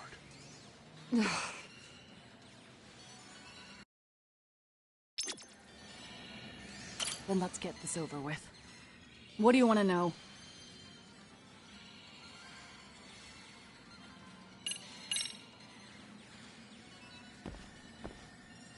Let's start with the video. Any thoughts you'd care to share? I found it on a flash drive in Kitakata-sensei's room. Or should I say, Kawana's. I take it that means he's the one who recorded it. Yes. That means Kawana already knew back then the rest of you were bullies too? Yes. If that's the case, then why was Shinya Kawai the only student thrown under the bus for it? Kawana-san didn't show that tape to anyone else? We had no idea we were even being taped. We didn't find out about the video, or the reason he sat on it so long until way after graduating. Why exactly did he sit on it for so long? Kitakata-sensei said he kept it so he could teach us for the rest of our lives. What? If that video came out at the time of the incident, I'm sure life would have been hard for us then. After all, Kawai was exposed online, and that would mean millions of yen in compensation for damages. Yeah, but you guys could have wound up in the same boat. No. At most we would have come across as dumb kids he roped into helping him. We might have caught some flack, but people would chalk it up to kids and their cliques and move on. But that's only how I would have gone if it had come out while we were still teenagers. You're saying circumstances are different now? I have a child now. A husband, an upscale apartment. If the world sees that tape now, I'll lose it all. And what do you think would happen to my son? The son of a woman who drove a kid to attempt suicide. His life would be ruined. That recording is more than kids being cruel.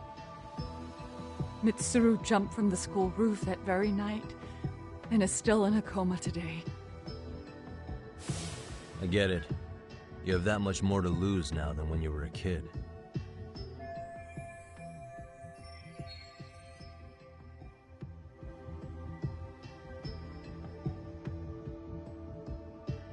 Same for all my classmates. Kurokawa Academy is a prestigious school, after all. Most graduates go off to great universities and land high-paying jobs. One started his own company. Others have families. And they're all in your position too, huh? If that video gets out, they lose everything. Exactly. Do you get it now?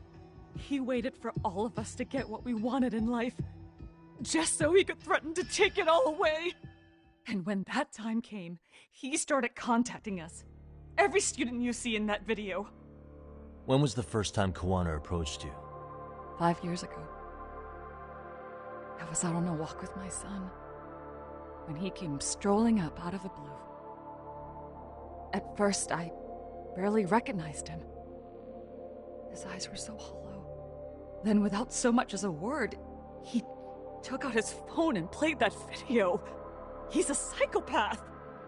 Well, all you kids tormenting Mitsuru looked pretty psychopathic to me.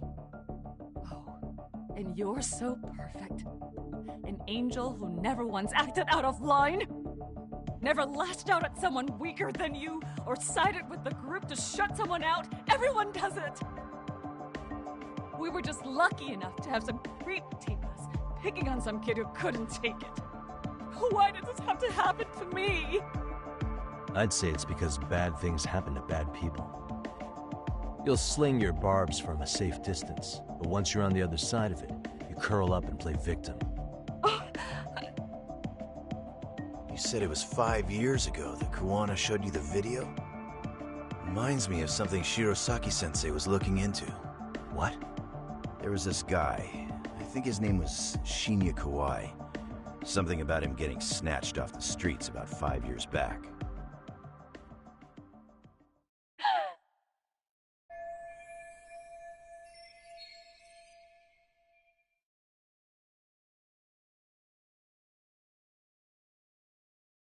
Then it was you guys. You're the ones who abducted him in Kamurocho and murdered him. No! It wasn't us! We could never do something like that! Wasn't us, huh? So you're not denying he was murdered after all? Who was it then? All Sensei told us was to find Kawai somewhere in Kamurocho, then bring him back with us, no matter what it took. Did Kawana tell you what he wanted with him? He needs to be there when you all beg for forgiveness, is all he said. And if we refused, he'd leak the video. So we all went to see Kawai, but he wanted nothing to do with Sensei. Considering he'd cost him everything, that came as no surprise. But doing nothing would cost the rest of you everything too. Yes. So we had to force him into our van. After he put up a fight. Yeah, that lines up with what the local eyewitnesses said. So then what happened? Nobody's heard from the guy since. We were directed to bring him to a wharf in Yokohama. And that's where we begged for forgiveness. After that, he said we were free to go. All except Kawai. So you left him there alone with Kawana? We had to. The day after, I got a message on my phone from Sensei. What did it say? Nothing. There was only a video. It was of all of us, pushing Kawai into the van. Turns out he recorded what we did in the city. You can see all our faces so clearly. How we covered Kawai's mouth as he screamed for help. Even if you know all the backstory, the video is a clear-cut abduction. As I was watching it the first time, another message came in. This time, a picture. When I saw it, I just went cold. That's when I knew I would never be able to escape him. It was a picture of Kawai. Dead. Anyone who saw those messages would think we killed him after shoving him into the van. And that's how he got his real leverage on his former students. Since then, we've been at his beck and call. No matter what he tells us to do, we wouldn't dare refuse him. He's giving you orders? That man! He forces us to help him. He makes us accomplices to murder. Murder?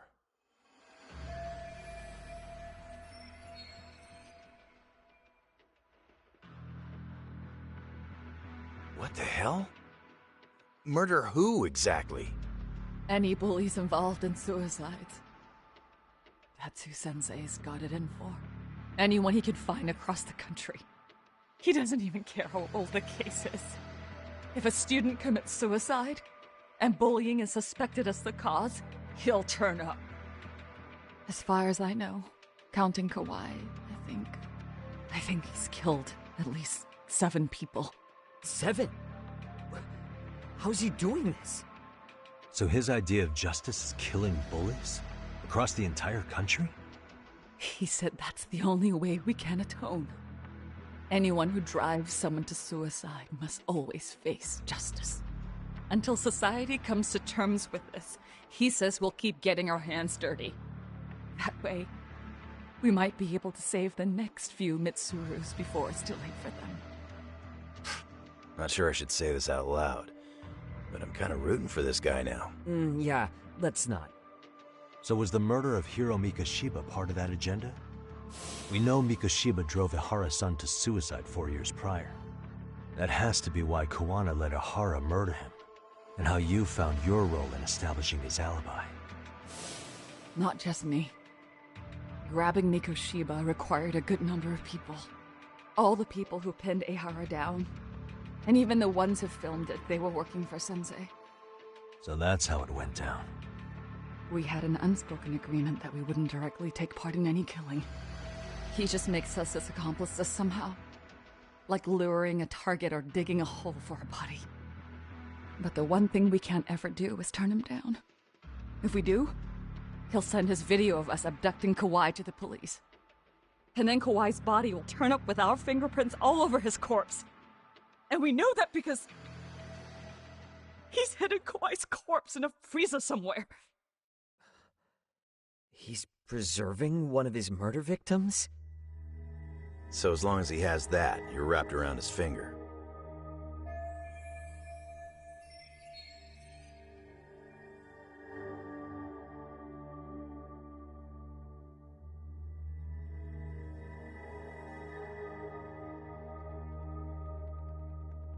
Sounds to me like Kawana's had one thing on his mind for 13 years. Sitting on that video and becoming an Ijincho handyman was all in service of his real motive, killing off bullies. He's dragged all his former students into this hell, until the day it destroys every single one of you. Is today that day? We'll see. I'm still curious about a few things though, if you don't mind. What? There are these scumbags chasing down Kuwana called RK. What part did they play? Strangely enough, they never came up once during your confession. So tell me, why'd they come for Yokosawa? That I don't know for certain. But Sensei did reach out to Yoko-chan about 6 months ago over the phone. He was asking her about the suicide at Seiryo High. The suicide at Seiryo High? You must be talking about Toshiro Ihara. The lawsuit played out like no bullying took place, right? That the school wasn't responsible. But Yoko-chan was a teacher there, and Sensei was able to get the truth out of her. How'd he do that? What did he say? From Yoko-chan's perspective, she and Sensei were both just teachers dealing with students attempting suicide. I think that's why she let her guard down and told them everything. After learning the truth, Sensei believed Mikoshiba needed to be held accountable. So if Sawa-sensei hadn't talked to him, Ihara wouldn't have gotten involved? And none of this would be happening in Ijincho? Possibly. No, this isn't right. Sawa-sensei didn't know Kawana's identity or his objectives. She thought she was just talking through her problems with a sympathetic ex-teacher. At the very least, she sure as hell didn't deserve to die for that! It's not like we're the ones who did it.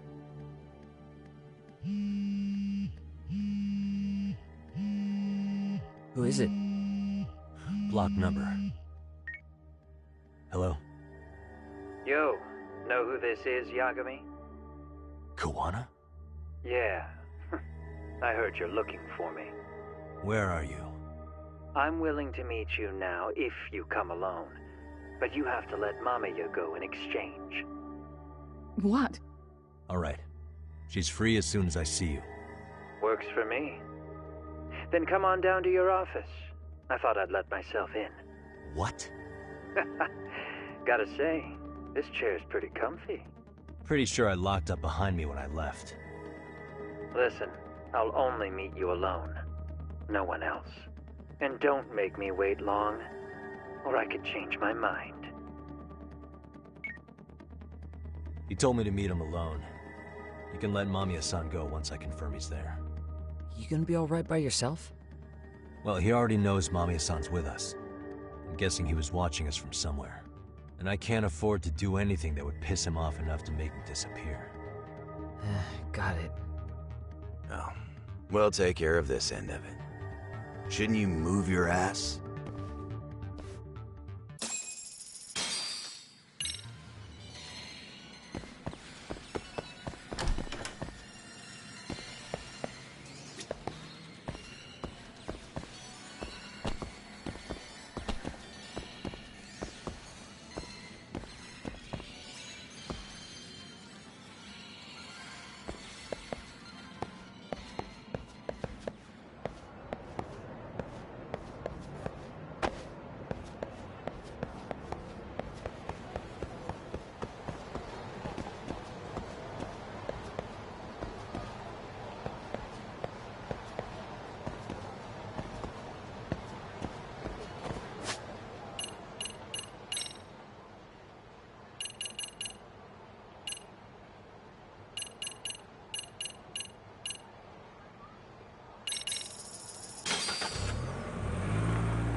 Hope you don't mind I let myself in. Now, are you gonna hold up your end and release Yui Mamiya? Come on. You and I can either try to make this work, or neither of us is gonna get what we want. So, you gonna make the call or what?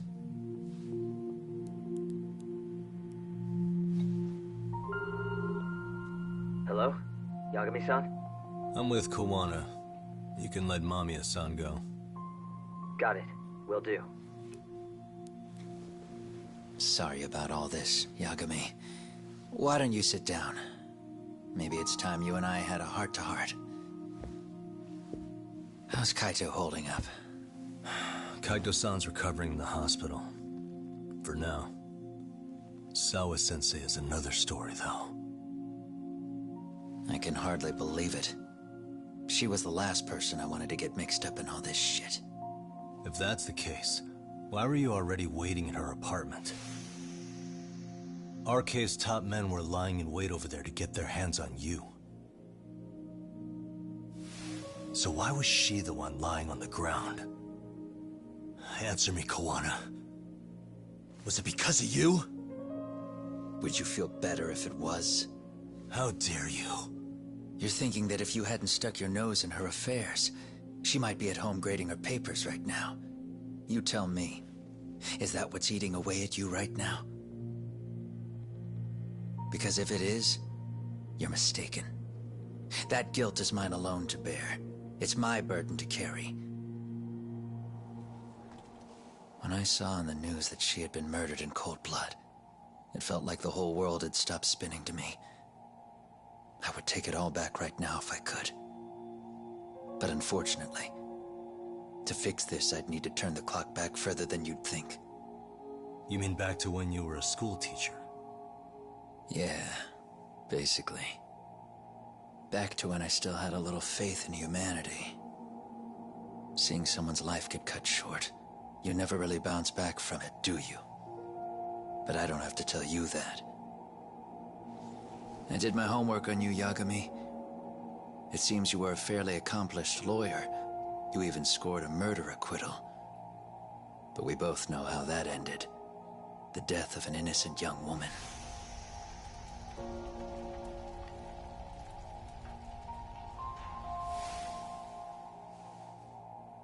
You and I are the same.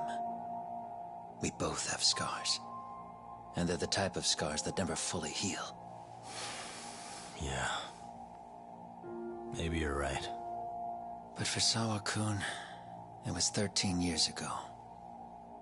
The very day before Mitsuru Kusamoto jumped, she stopped me in the hall so she could tell me about how serious the bullying really was.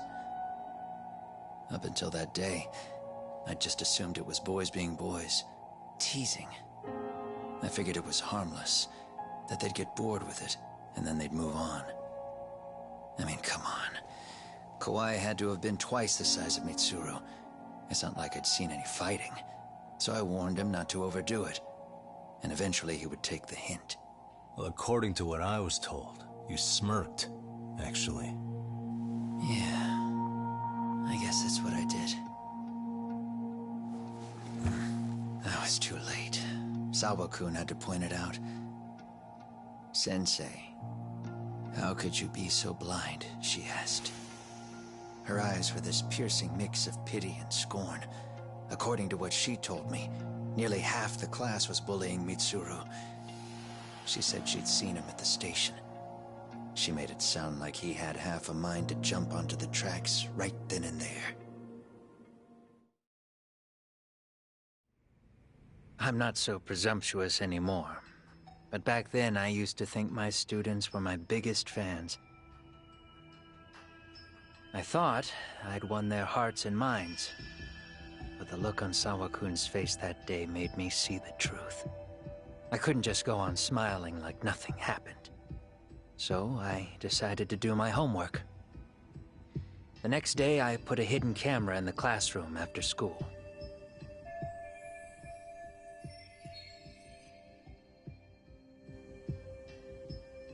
So you admit that you're the one who recorded that video?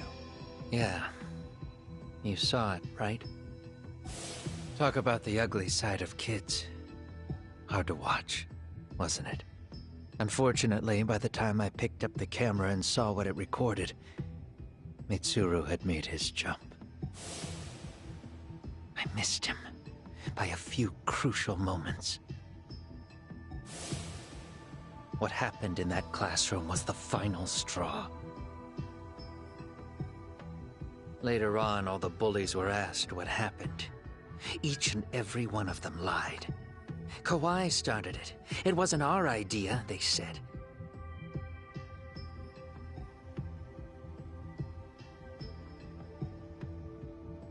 To anyone outside of it, all they'd seen was Kawai forcing Mitsuru to do his bidding. So the people held culpable were Kawai and myself. The callous homeroom teacher who deliberately turned a blind eye. That was the day I began living my life with real purpose. So you couldn't forgive your students who got away with bullying. You went so far. You put aside your own life to make sure they atoned somehow. That's right. Mitsuru Kusamoto's still a vegetable. He's as good as dead. But I don't care. We have no right to forget about him. You say that, even though Sawa-sensei ended up paying for it. I'll ask you again. Why were you at her apartment the other day? Don't dodge the question this time. I wouldn't say I dodged it. But I suppose I should explain from the beginning. 4 years ago, there was a suicide at Sawa-kun's school. It was her own student this time. You know this, right? A student at Seiryo High School? Toshiro Ehara. Yeah. When she was in court, Sawa-kun had no choice but to say there wasn't any bullying. Soon as she told me that, I knew Hiro Mikoshiba would be my next target. Of course, she had no idea about any of that. When Sawa-kun learned Mikoshiba had been murdered, though, she reached out to me herself. What did she want? She had a sneaking suspicion that I was involved in his death. She called me a few times, prodding carefully for answers. Quite the perceptive lady, really. And? What kind of answers did you give her? I denied any knowledge of it, but at one point, she mentioned something kind of odd. That there was a detective at the school already investigating the incident. Huh? She meant you, of course. A detective already knee-deep into the case, despite the police barely even knowing about Mikoshiba.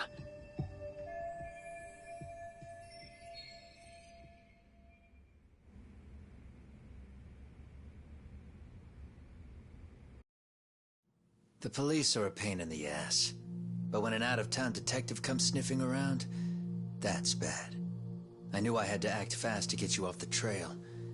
Although, Sawa-kun was a problem too. I thought I'd kill two birds with one stone. And then what? First, I found out where the two of you would be meeting up, at that little cafe. Then, I hired the Liumang to step in. But you put up one hell of a fight. They had strength in numbers, but you would have taken out the whole group if I hadn't stepped in. Nonetheless, my other message went through. At the same time, Sawa-kun was handed a photo of Mikoshiba's final moments. I left that task to someone you know. Yue Mamiya. They hadn't seen each other in 13 years. Sawa-kun had no idea. The lady in the sunglasses. Yue Mamiya was involved in that too? Everything I did that night was intended as a warning to Sawa-kun. Although, I guess I didn't have to be so extreme about it. Yeah. Sawa-sensei was too smart. She must have started suspecting that you'd had something to do with Mikoshiba's murder. After all, who else could have known we'd be meeting at that cafe? She'd have traced it right back to you. Respect me. I knew she wouldn't sell me out to the cops. We're too alike. The both of us lost students to suicide on our watch. That said, I couldn't bear the thought of dragging her down into the mess I started, so I scared her off, and I thought she would stay away. The day she was killed, she called to ask if we could speak in person. I could tell something was wrong. She was on the verge of tears the whole call. Then she broke down. I asked her why, of course, but she wouldn't give me a straight answer no matter how I tried to phrase the question. So then what? Did you just waltz on over there? It doesn't seem like you. Watch it. You don't know me well enough to say that. Maybe. But I assume you had some sort of plan going in. Were you gonna confess to her? Here's the thing. If she'd figured out that I was behind Mikoshiba, and it didn't sit well with her, I would have told her every last detail. Sawa-kun, no. I think she would have understood me. Or at least that's what I had believed. In hindsight, I think she was forced to make that call. Under normal circumstances, I'm sure she'd have rather washed her hands of me. Hard as it is to hear, I think she called me under duress. RK probably had her hostage. That would explain the vague responses. That's probably why her voice was trembling. It's tragic. You mean it was RK? Why do they want you so badly anyway? I don't know. What? If I knew their angle, I'd be doing more than just scurrying around. You serious? Believe me, I'm just as clueless as you are, much as I hate to admit it. Honest, I'm not thrilled that a small army wants my head on a platter. Have you noticed how RK seems to show up at the worst possible times? Someone must be pulling their strings. Then we're on the same page. At least we agree on something. Just a sec. Yeah. I'm still over here with Yagami-san. You're not being tailed by any of his guys, are you? Okay. Then I'll meet you right now. That was Mamiya-kun. She said she's free. You guys have been true to your word. Tell Sugiura-kun that I said thank you. Now you want to go? We still have some business to settle here. Now remember, I'm the handyman here. Let me do the dirty work. I don't know what else to tell you. But you need to get out. While you still can. If you disappear into the night, I don't want to go busting my ass just to find you again. Before you leave, I'll need some contact info. A phone number would be nice. Oh, no need for that. As far as I'm concerned, this is goodbye. I wouldn't count on that.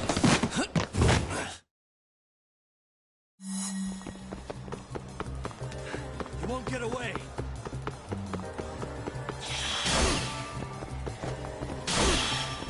Leave me alone!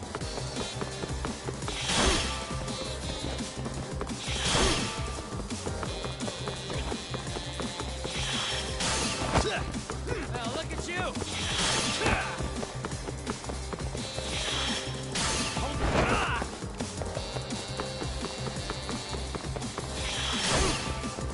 Leave me alone!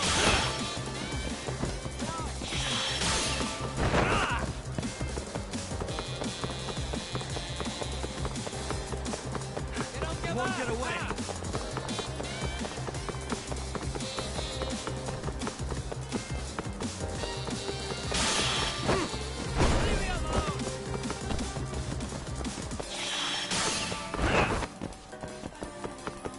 Hold up. You don't give up!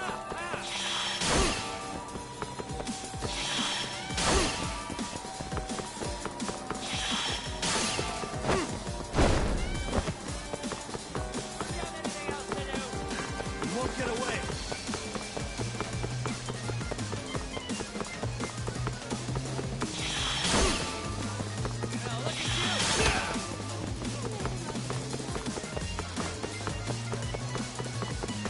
Hold up.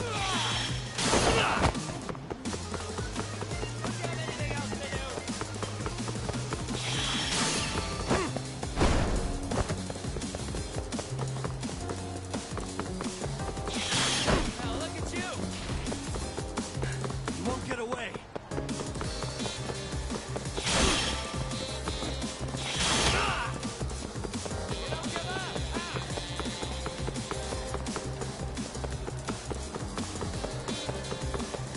Hold up.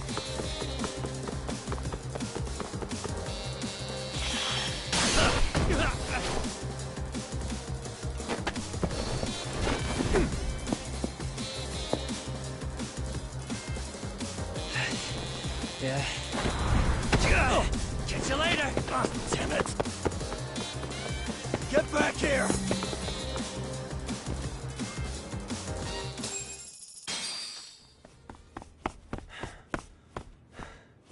What the?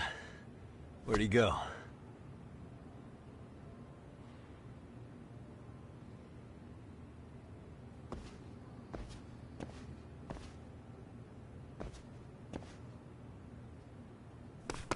Kawana!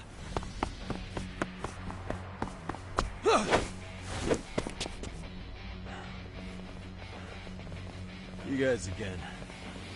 You really need the masks? Come on, Kurakawa kids.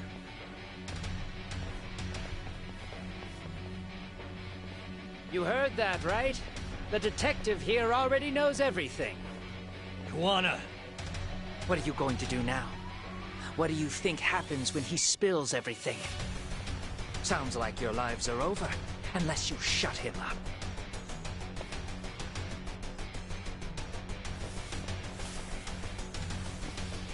But Sensei, you'll finish the job for us, right?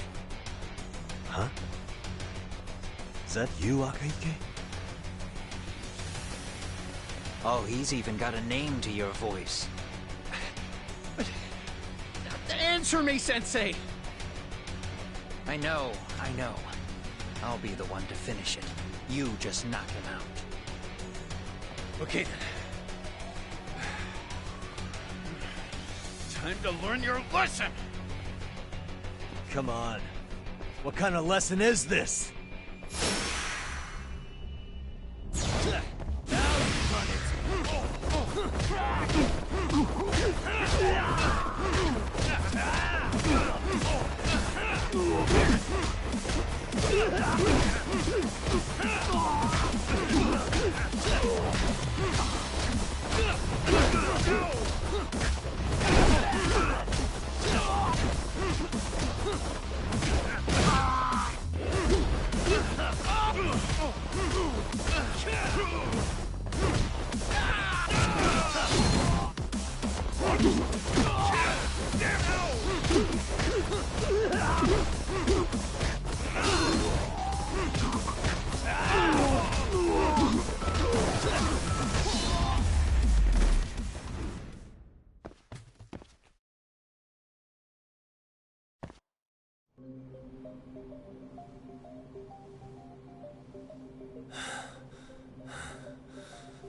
Kawana? Oh no, Kawana!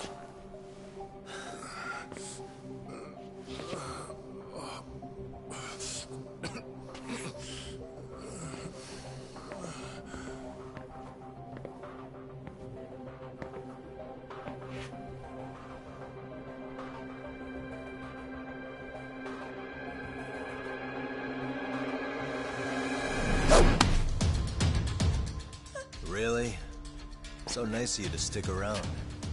Mamiya-san. Well, since Kawana couldn't stay, sounds like you're not out of the woods just yet, huh?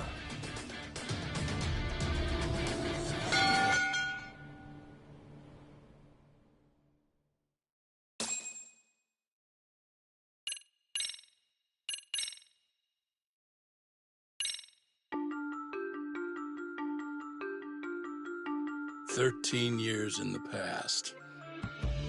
Mitsuru Kusimoto plunged himself into a coma, sealing his fate alongside Kawana's. Ridden by guilt, Kawana sets off on a path of vengeance, and the bullies he drags with him are shackled to the shadows. However, Yokosawa's murder serves as a deadly wake-up call to what he's done.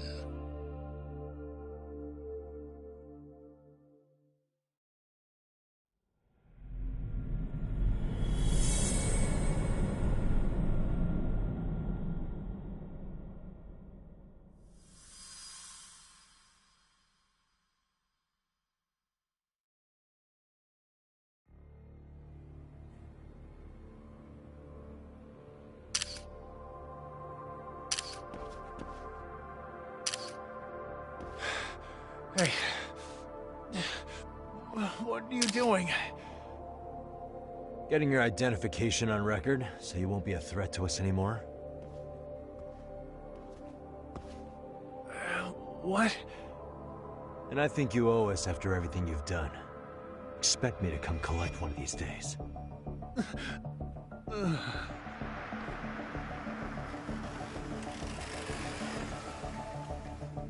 Your carriage awaits, Mamiya-san. Don't tell me we're going back to that dingy arcade. We sure are. But try not to hold a grudge.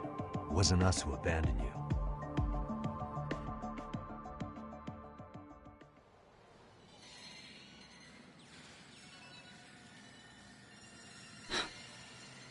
Higashi, you already called Sari-san and the gang, right? Yeah, I let them know what's up. They said they'll head over when they're ready. Did Shirosaki-sensei say anything? Well, she was pretty stunned when I told her who Kawana really is and what he's up to. Sounding a little smug there, Higashi-san. Taking credit for the detective work you didn't even do? Back me up here, Yagami-san. Whatever, man. Kawana got away, and that's all that matters. Still, the task in front of us is finishing Sari-san's case. We have to clear up Ahara's crime once and for all. With Mamiya-san's help, of course. Finally, I'm ready to get some answers. Well, we still got time till Shirosaki-sensei gets here. Why don't you take a breather, Yagami-san? Huh? Sure. I'll call you once everyone's here. Yeah, a break sounds good. By the way, Higashi, has anything unusual gone down in Kamacho lately? Anything involving art? Yeah, about that. My guys are saying things have been a little too quiet since Soma and Akutsu make... That's not the Yakuza...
Relax.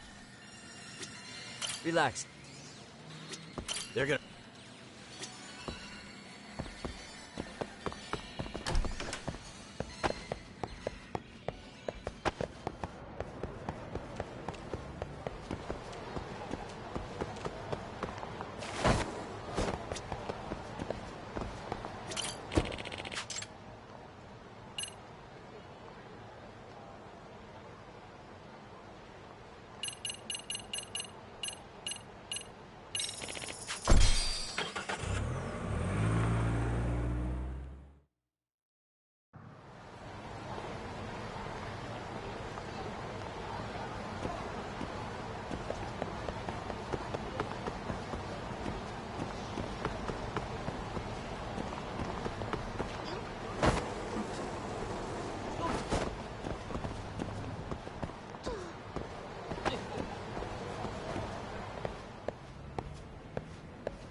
Great.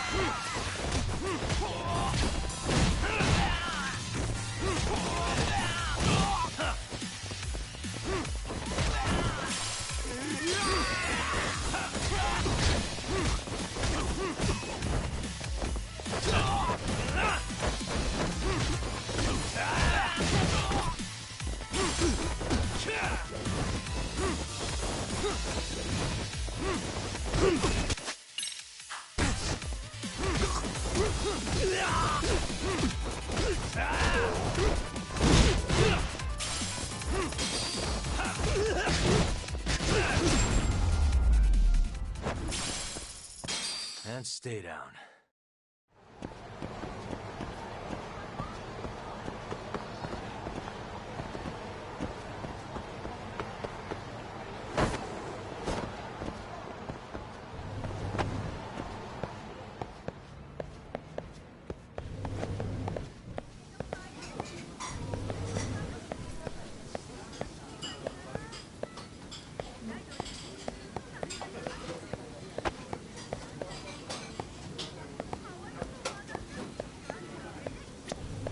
いらっしゃいませ。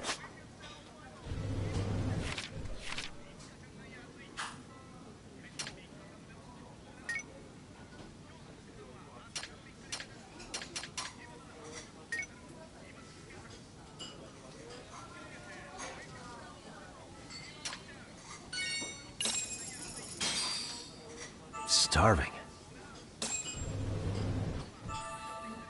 Pretty tasty, thanks. ありがとうございました。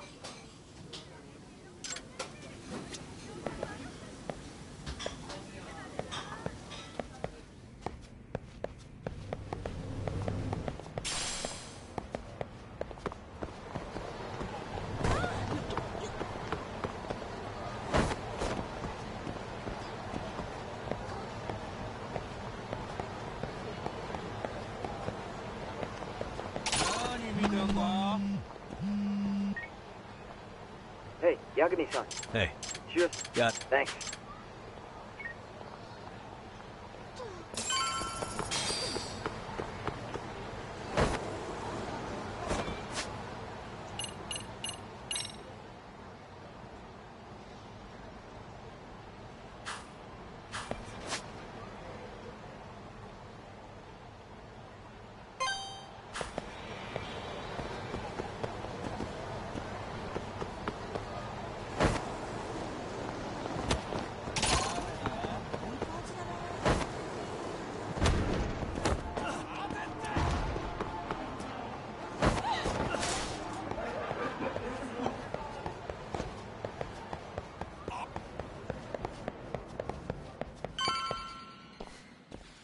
Really? You too, Genda-sensei? What? Am I in the way? Of course not. I didn't know you still did field work. I figured if they could pull a fast one on Saori-kun, I'd at least want to look him in the eye. Why are all these people here? What gives? We've been waiting for you, Yagami-san. Mamiya-san is about to enlighten us on the truth behind the groping. Good. Oh, and I heard about Sawa-sensei. I'm so sorry. Our condolences. Looks like she got mixed up in all this when RK was chasing after Kawana. But we're still not sure why they chased him. To figure that out, we'll have to retrace Kawana's steps. Exactly. That said, let's start with the harassment charges, Mamiya-san.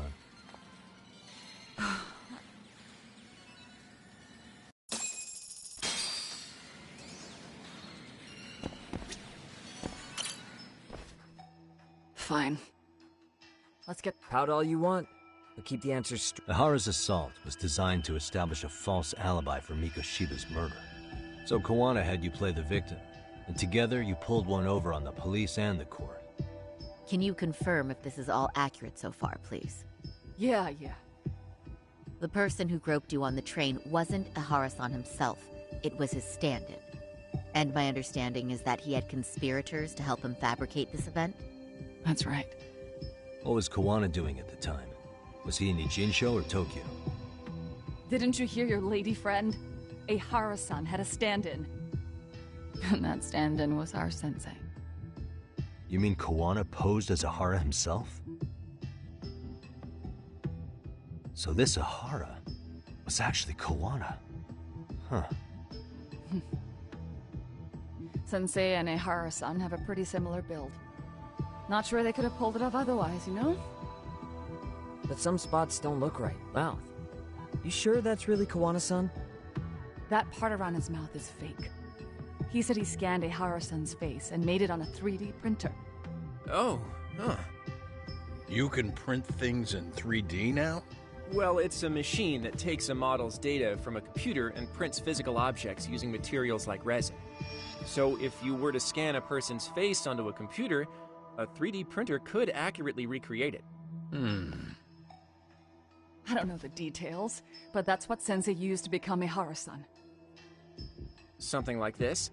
See, with a 3D printer, a piece of a face is pretty easy to make. What the hell? I see. His eyes are hidden behind the sunglasses, and the seams on his jaw are obscured by the mask.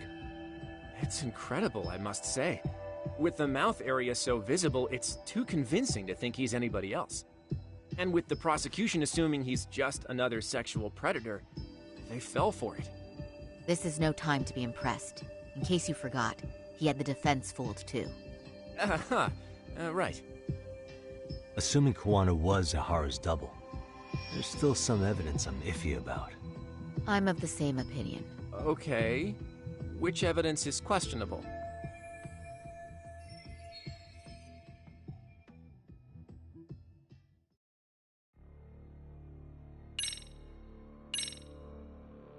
What do you make of this?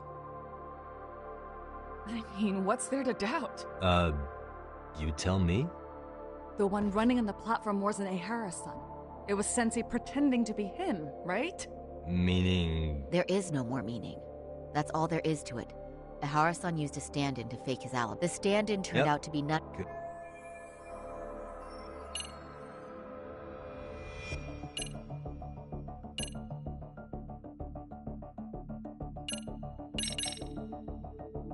How about this, then? What's this? A map of the station? We made a diagram of Shinjuku Station. The platform's packed with cameras, but take a closer look and you'll notice a small blind spot. We've all been looking into it. So, let's say Ahara murdered Mikoshiba and faked his alibi at the station. If that was the case, then after Ahara had his stand-in do the deed, they would have swapped at this blind spot. Yeah. Sound about right? Is I give up what you're looking for? You figured it out. You win. What more do you want?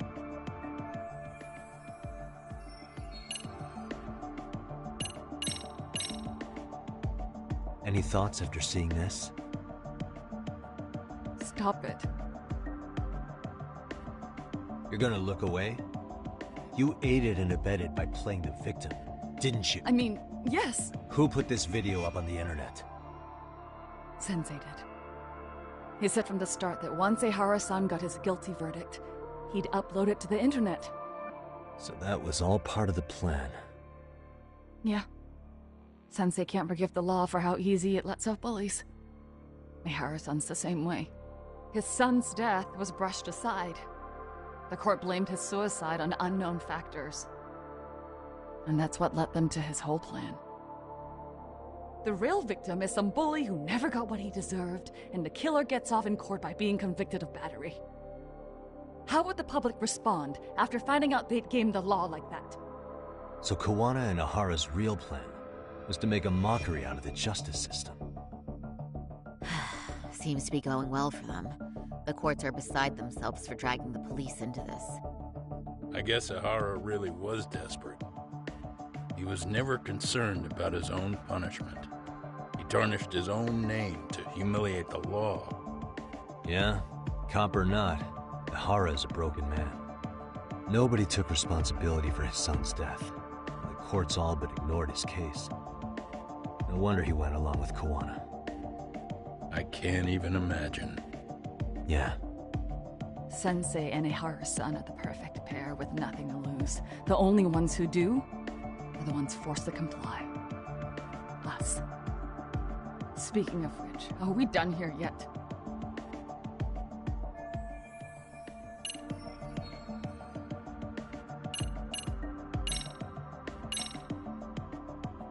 How should we be looking at this? The guy getting taken down in the footage is the real Ahara-san. Sensei had already switched places with them before the scene happened. No one saw through his disguise. Makes sense. There'd be no way to swap places after getting caught like this. His sunglasses were removed too. Also, the person who tripped him was one of ours. So was the one who took the smartphone video. If nobody tried to stop him, he would have just gotten away.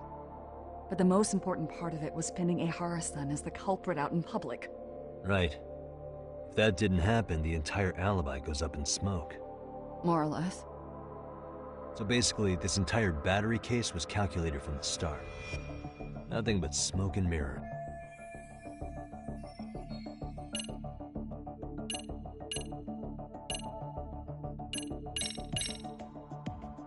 This came out pretty clear. Uh-huh. So the guy in the back is Kuwana posing as Ahara, right? Yes. And he actually didn't lay a finger on me. His prince couldn't show up. Sounds like you had a hell of a time getting... But Sensei sure did.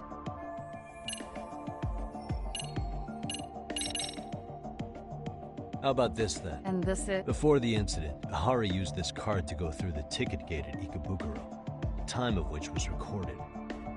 Right, and it was on October 7th at 7:43 a.m. Thanks, Hoshino-kun. Happy to help, Yagami-san.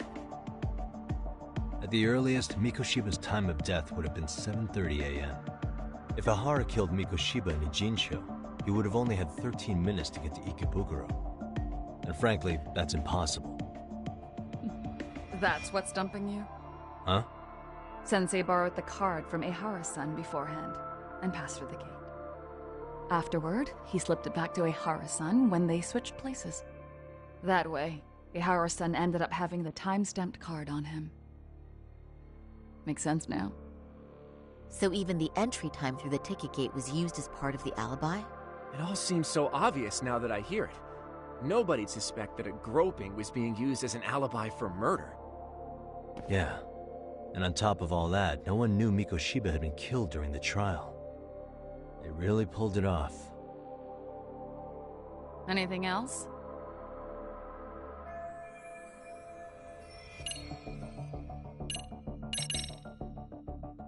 This piece of the puzzle still needs an explanation. Is that... The police examined the trace evidence on Ahara's hands after he was caught. And from the analysis, the same fibers from Mamiya-san's undergarments were found on Ahara's hands. That's right. If the stand-in was the groper, Ehara-san wouldn't have touched Mamiya-san at all. But the evidence on Ehara-san's hands suggests otherwise. Rather strange, isn't it? I take it there was a trick to this, too? That's simple. Before I got in the train, I met with the real Ehara-san at the underground platform. That's when I had him touch the undergarment. After that, all I had to do was go to the bathroom and put them on. That's where the fibers in the trace were from. What the police found on Ehara-san's hands was exactly what we wanted them to find. And it would serve as hard proof he grabbed me. The courts really ate it up. It was hard not to laugh sometimes, to be honest. You're really starting to open up. That's the spirit.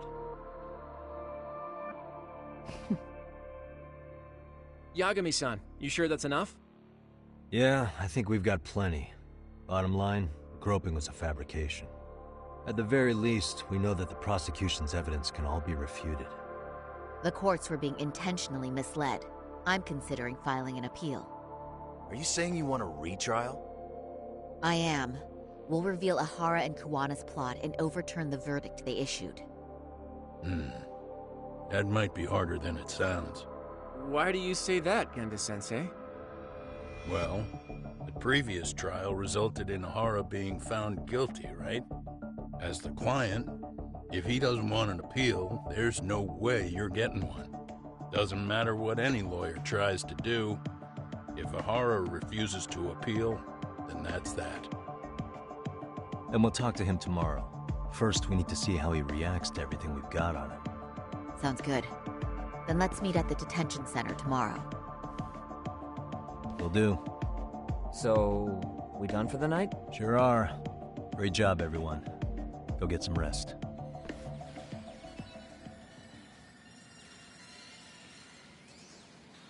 Yo, Yagami. You sure it was cool to let that Mamiya chick just go home? Yeah? Why? I mean, she helped Kuwana kill all those people. Aren't you gonna turn her in or something? I would. But there's nothing we can do. Nothing we can do? Frankly, we don't have any proof of the murder she was talking about. What, so this is all for nothing? Nothing directly pointing to Mamiya, anyway. Aside from Mikoshiba, no other bodies turned up. Which means all we can do is take her home, right? Sugiura is making sure she gets back safe. Fine, forget it. Why are you still here? Everyone else went home already. Come on, man, why the cold shoulder? Am I really that annoying? You wouldn't be the guy I'd call to hang out with. So if you're done, then go. Wow. Straight for the jugular, huh? But if it's help you need, I'll be there. I've had nothing but time lately. But only if you bow your head and ask nice. Then I'll consider it. I know for a fact you'd help me out regardless. Thanks for the drink. Dude, come on. That was your cue to bow and ask nice.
So, you're recommending an appeal?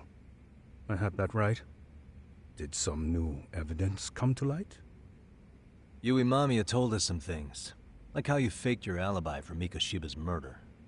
You wanted the sexual battery conviction, right? Well...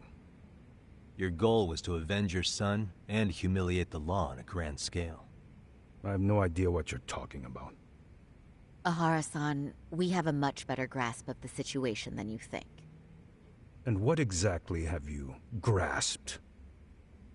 Like Yagami-san just said, you're innocent, as far as the harassment goes. As your lawyer, I'll file for an appeal, and we'll make sure the world knows it.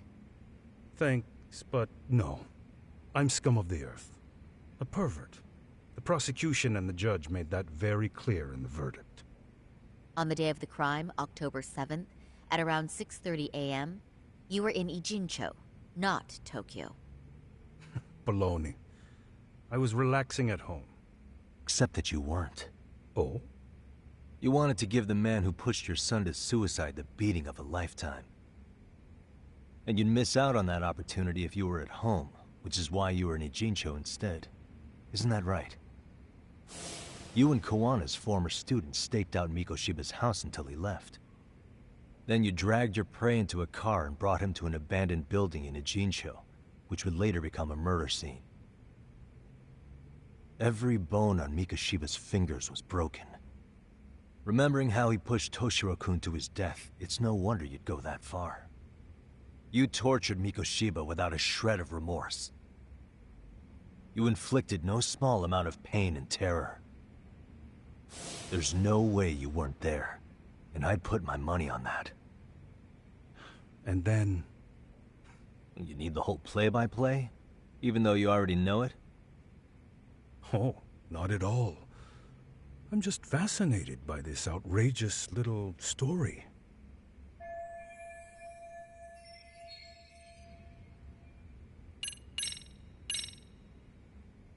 As for what you did next after beating Mikoshiba... It's quite a home video. Without leaving anything on Mikoshiba's body that could be traced back to you, you slit his throat. Estimated time of death was around 7:30 a.m. on October 7th. You tossed the bloody coat and made your way to Ikebukuro Station, where Yui Mamiya was waiting. Are you sure? I was at Ikebukuro by 7:30 a.m. Would have been impossible for me to kill Mikoshiba in Ijincho. The person in the security camera footage in Ikebukuro was a double who imitated your likeness. The identity of whom belonged to Jin Kawana, the handyman in Ijincho. Or maybe you know him by a different name. Former high school teacher Yu Kitakata. So which name did he give you?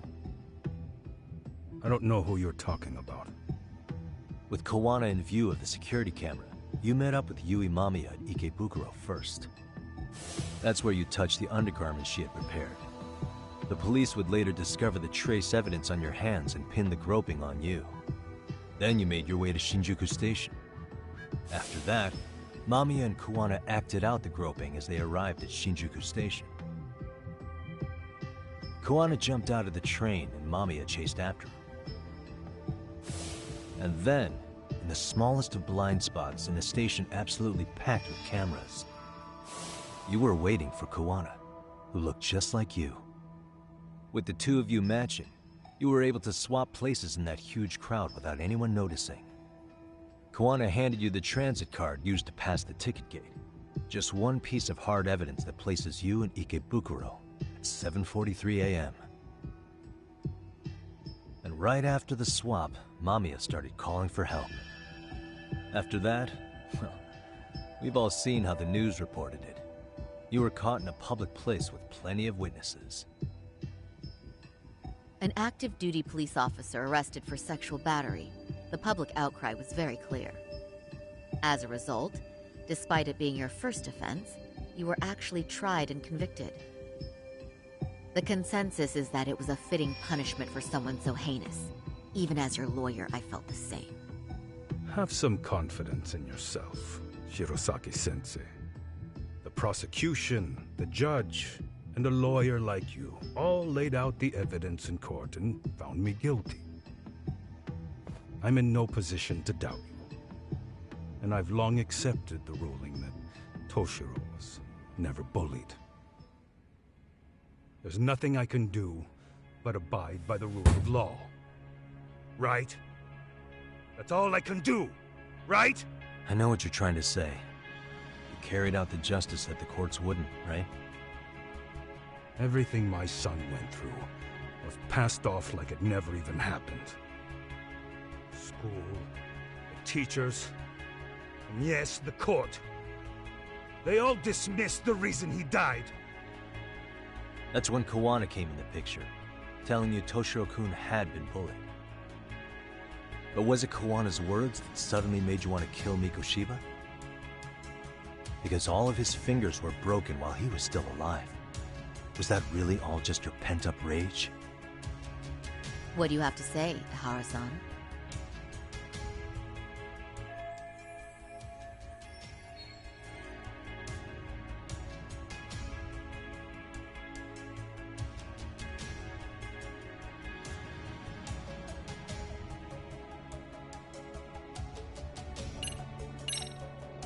Did Kawana really tell you? You found enough motive to murder Mikoshiba on hearsay? No. That doesn't sound right at all.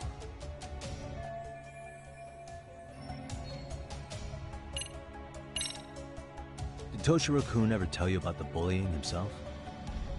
My son never confided in me about any of Then that. how did you know there was bullying going on? Why else would you murder Mikoshiba in cold blood?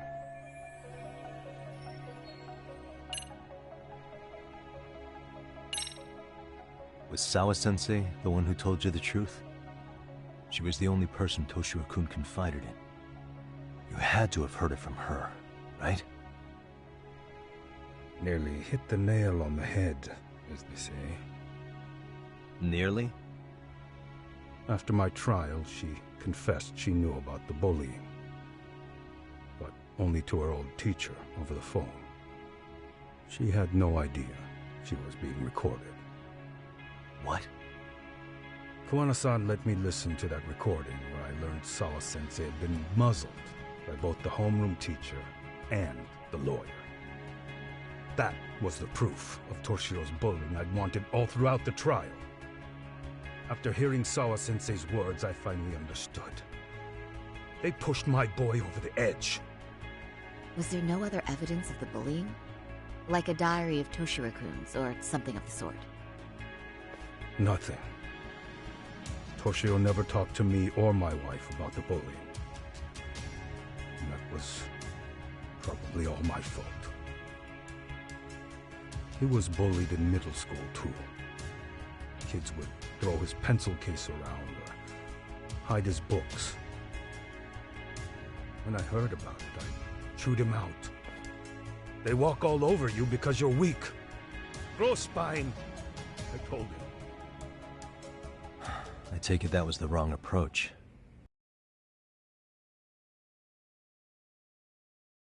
And how much courage it took for him to come for help. I should have told him, and in the end, Toshiro tried to make sure he never showed weakness to us again, no matter how much pain he was in. He went to a private school out in Yokohama because he hated living with me. But in the end, he still suffered. And that's why you didn't hesitate to unleash hell on Mikoshiba. If you say so. So the first time Kawana showed up was when he let you listen to the phone call with Sawa-sensei, right? Yes. He approached me and asked me if I still wanted justice for my son. I was in uniform when he came to me too. Very bold. But it paid off. I owe him a debt of gratitude. He reassured me he had already taken care of multiple individuals like Goshiba, and that he'd urged other families to avenge the children they lost to bullying. He'd tell them that simply being branded a bully wasn't enough. He promised to deliver real justice. If justice can be served at one's own discretion, laws would cease to serve their function. If the law isn't fair to everyone, no one will obey it. The law is only able to help the powerless because it can't be swayed by money, force, or anything else. Then tell me, what's the solution when the law fails to punish someone who laughs in its face? To overlook those the law won't judge is to abandon those the law couldn't protect. To render justice with confidence, you require sufficient evidence. Some of the victims' families refused Kuwana's offer of revenge, telling him it would be unforgivable. But even after rejecting his offer, not a one reported Kuwana-san to the police. Do you understand what that implies? Whether you follow through with revenge or not, Kuwana-san presents a solution that resonates with people. Being that the law is unfair and imperfect. Am I wrong about that? No, you're not. But we're fighting to make it as fair as we can. Laws have to change until they are perfect. They don't change fast enough. Toshiro's death was murder by another name. Yet Hiromi Kushiba walked free. He even got to enroll in a teaching program as a student teacher. Someone like him? It's insane! I'd die of old age before the law was ever written to be fair enough. For Toshiro's sake, I can't turn a blind eye to a world where the Mikoshibas can live without consequence.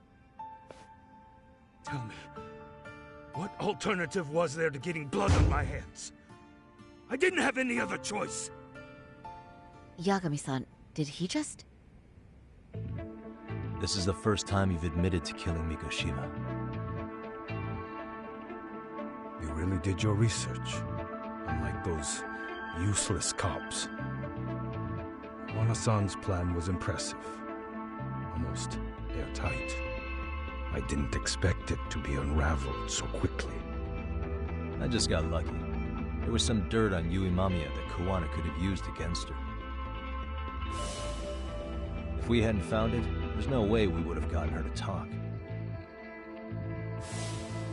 What are you talking about? Sorry, but I'm under no obligation to tell you. Ihara-san, you'll be sent to prison as a sex offender as it stands. Of course. Just as I planned. The charges will be confirmed, and I'll be convicted. As for the police and the prosecution, they wouldn't be able to admit they made a mistake. I could scream, "I killed Mikoshiba" at the top of my lungs. It wouldn't matter. Are you saying you intend to admit to the murder after you're released? Everyone's seen the video of me killing Mikoshiba by now. It's obviously authentic, but the prosecution and the police are saying it's fake. They need it to be fake. Even if I do confess, they'll sweep it under the rug. They wouldn't. No, that's not beneath them. But I take it how they react doesn't really matter to you. All you want is to humiliate the law, don't you? The same system that determined Toshiro-kun's incident didn't happen. It seems you're starting to understand, Yagami-san. If the prosecution wanted to charge me for Mikoshiba's murder, then they'd have to retract the battery verdict. And that would mean admitting to a massive blunder by the court at the hands of a criminal. It would be chaos. Despite knowing who murdered Mikoshiba, no one would know what to make of the case. Wouldn't that just be wonderful? I hear you. And I even get why you'd feel pretty proud of accomplishing that. Do you? But in this case, the guy's pretty much grabbed the tiger by the tail. What tiger's tail? Someone's issuing orders to the thugs in Kamurocho from behind the scenes. He's the tiger in this case. And they've been closing in on your partner, Kuwana. And Sawa-sensei got in their path. I'm sure you get the newspaper in here, right? You know, don't you? Sawa-sensei was killed after the thugs broke into her home. All because she got involved with Kuwana. I'm aware she was killed. This is the first I'm hearing of the reason why. And by thugs, you mean RK? Yeah, but we don't know why they're going after Koana. Any ideas?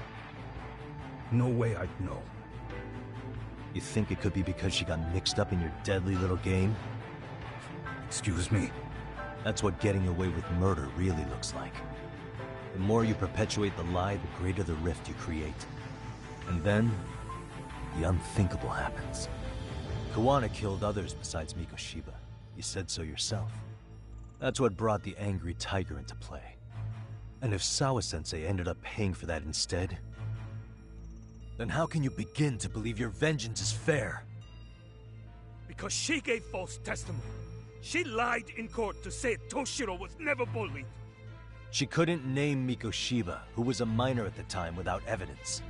What's more, she was haunted by her testimony, always second-guessing if she did the right thing. But now she's been killed. Somehow that's acceptable to you? I'm gonna clear up what happened to Sawa-sensei, just like you did for Toshiro-kun. How? By going public with everything you and Koana did. The first step is to appeal the sexual battery and undo this whole lie. You never groped Yui Mamiya. That's one crime you're innocent of, Ehara-san. The court's verdict was incorrect. So please give us the chance to appeal. We can prove your innocence. What on earth would I get out of that? You get to humiliate the court again. Besides, what are you gonna do for the next half a year in a cell? Fine. Do what you want. But just know this. Yes? I have no intention of admitting to killing Mikoshiba in court. Is your appeal still worth a damn? We won't know until we try. Let's go, Sari-san. We have client approval to proceed with the appeal. We better act fast. Yes, agreed. Yagami-san. Sawa-sensei's death isn't on me. Even if I have grabbed the tiger by the tail. That doesn't mean I killed her. By that logic, you may as well admit that Mikoshiba didn't kill Toshiro-kun. You can't have it both ways. Listen to me. Everything about you, about Koana, about why Sawa-sensei had to die, we're gonna expose all of it. That's the only thing left we can do for her.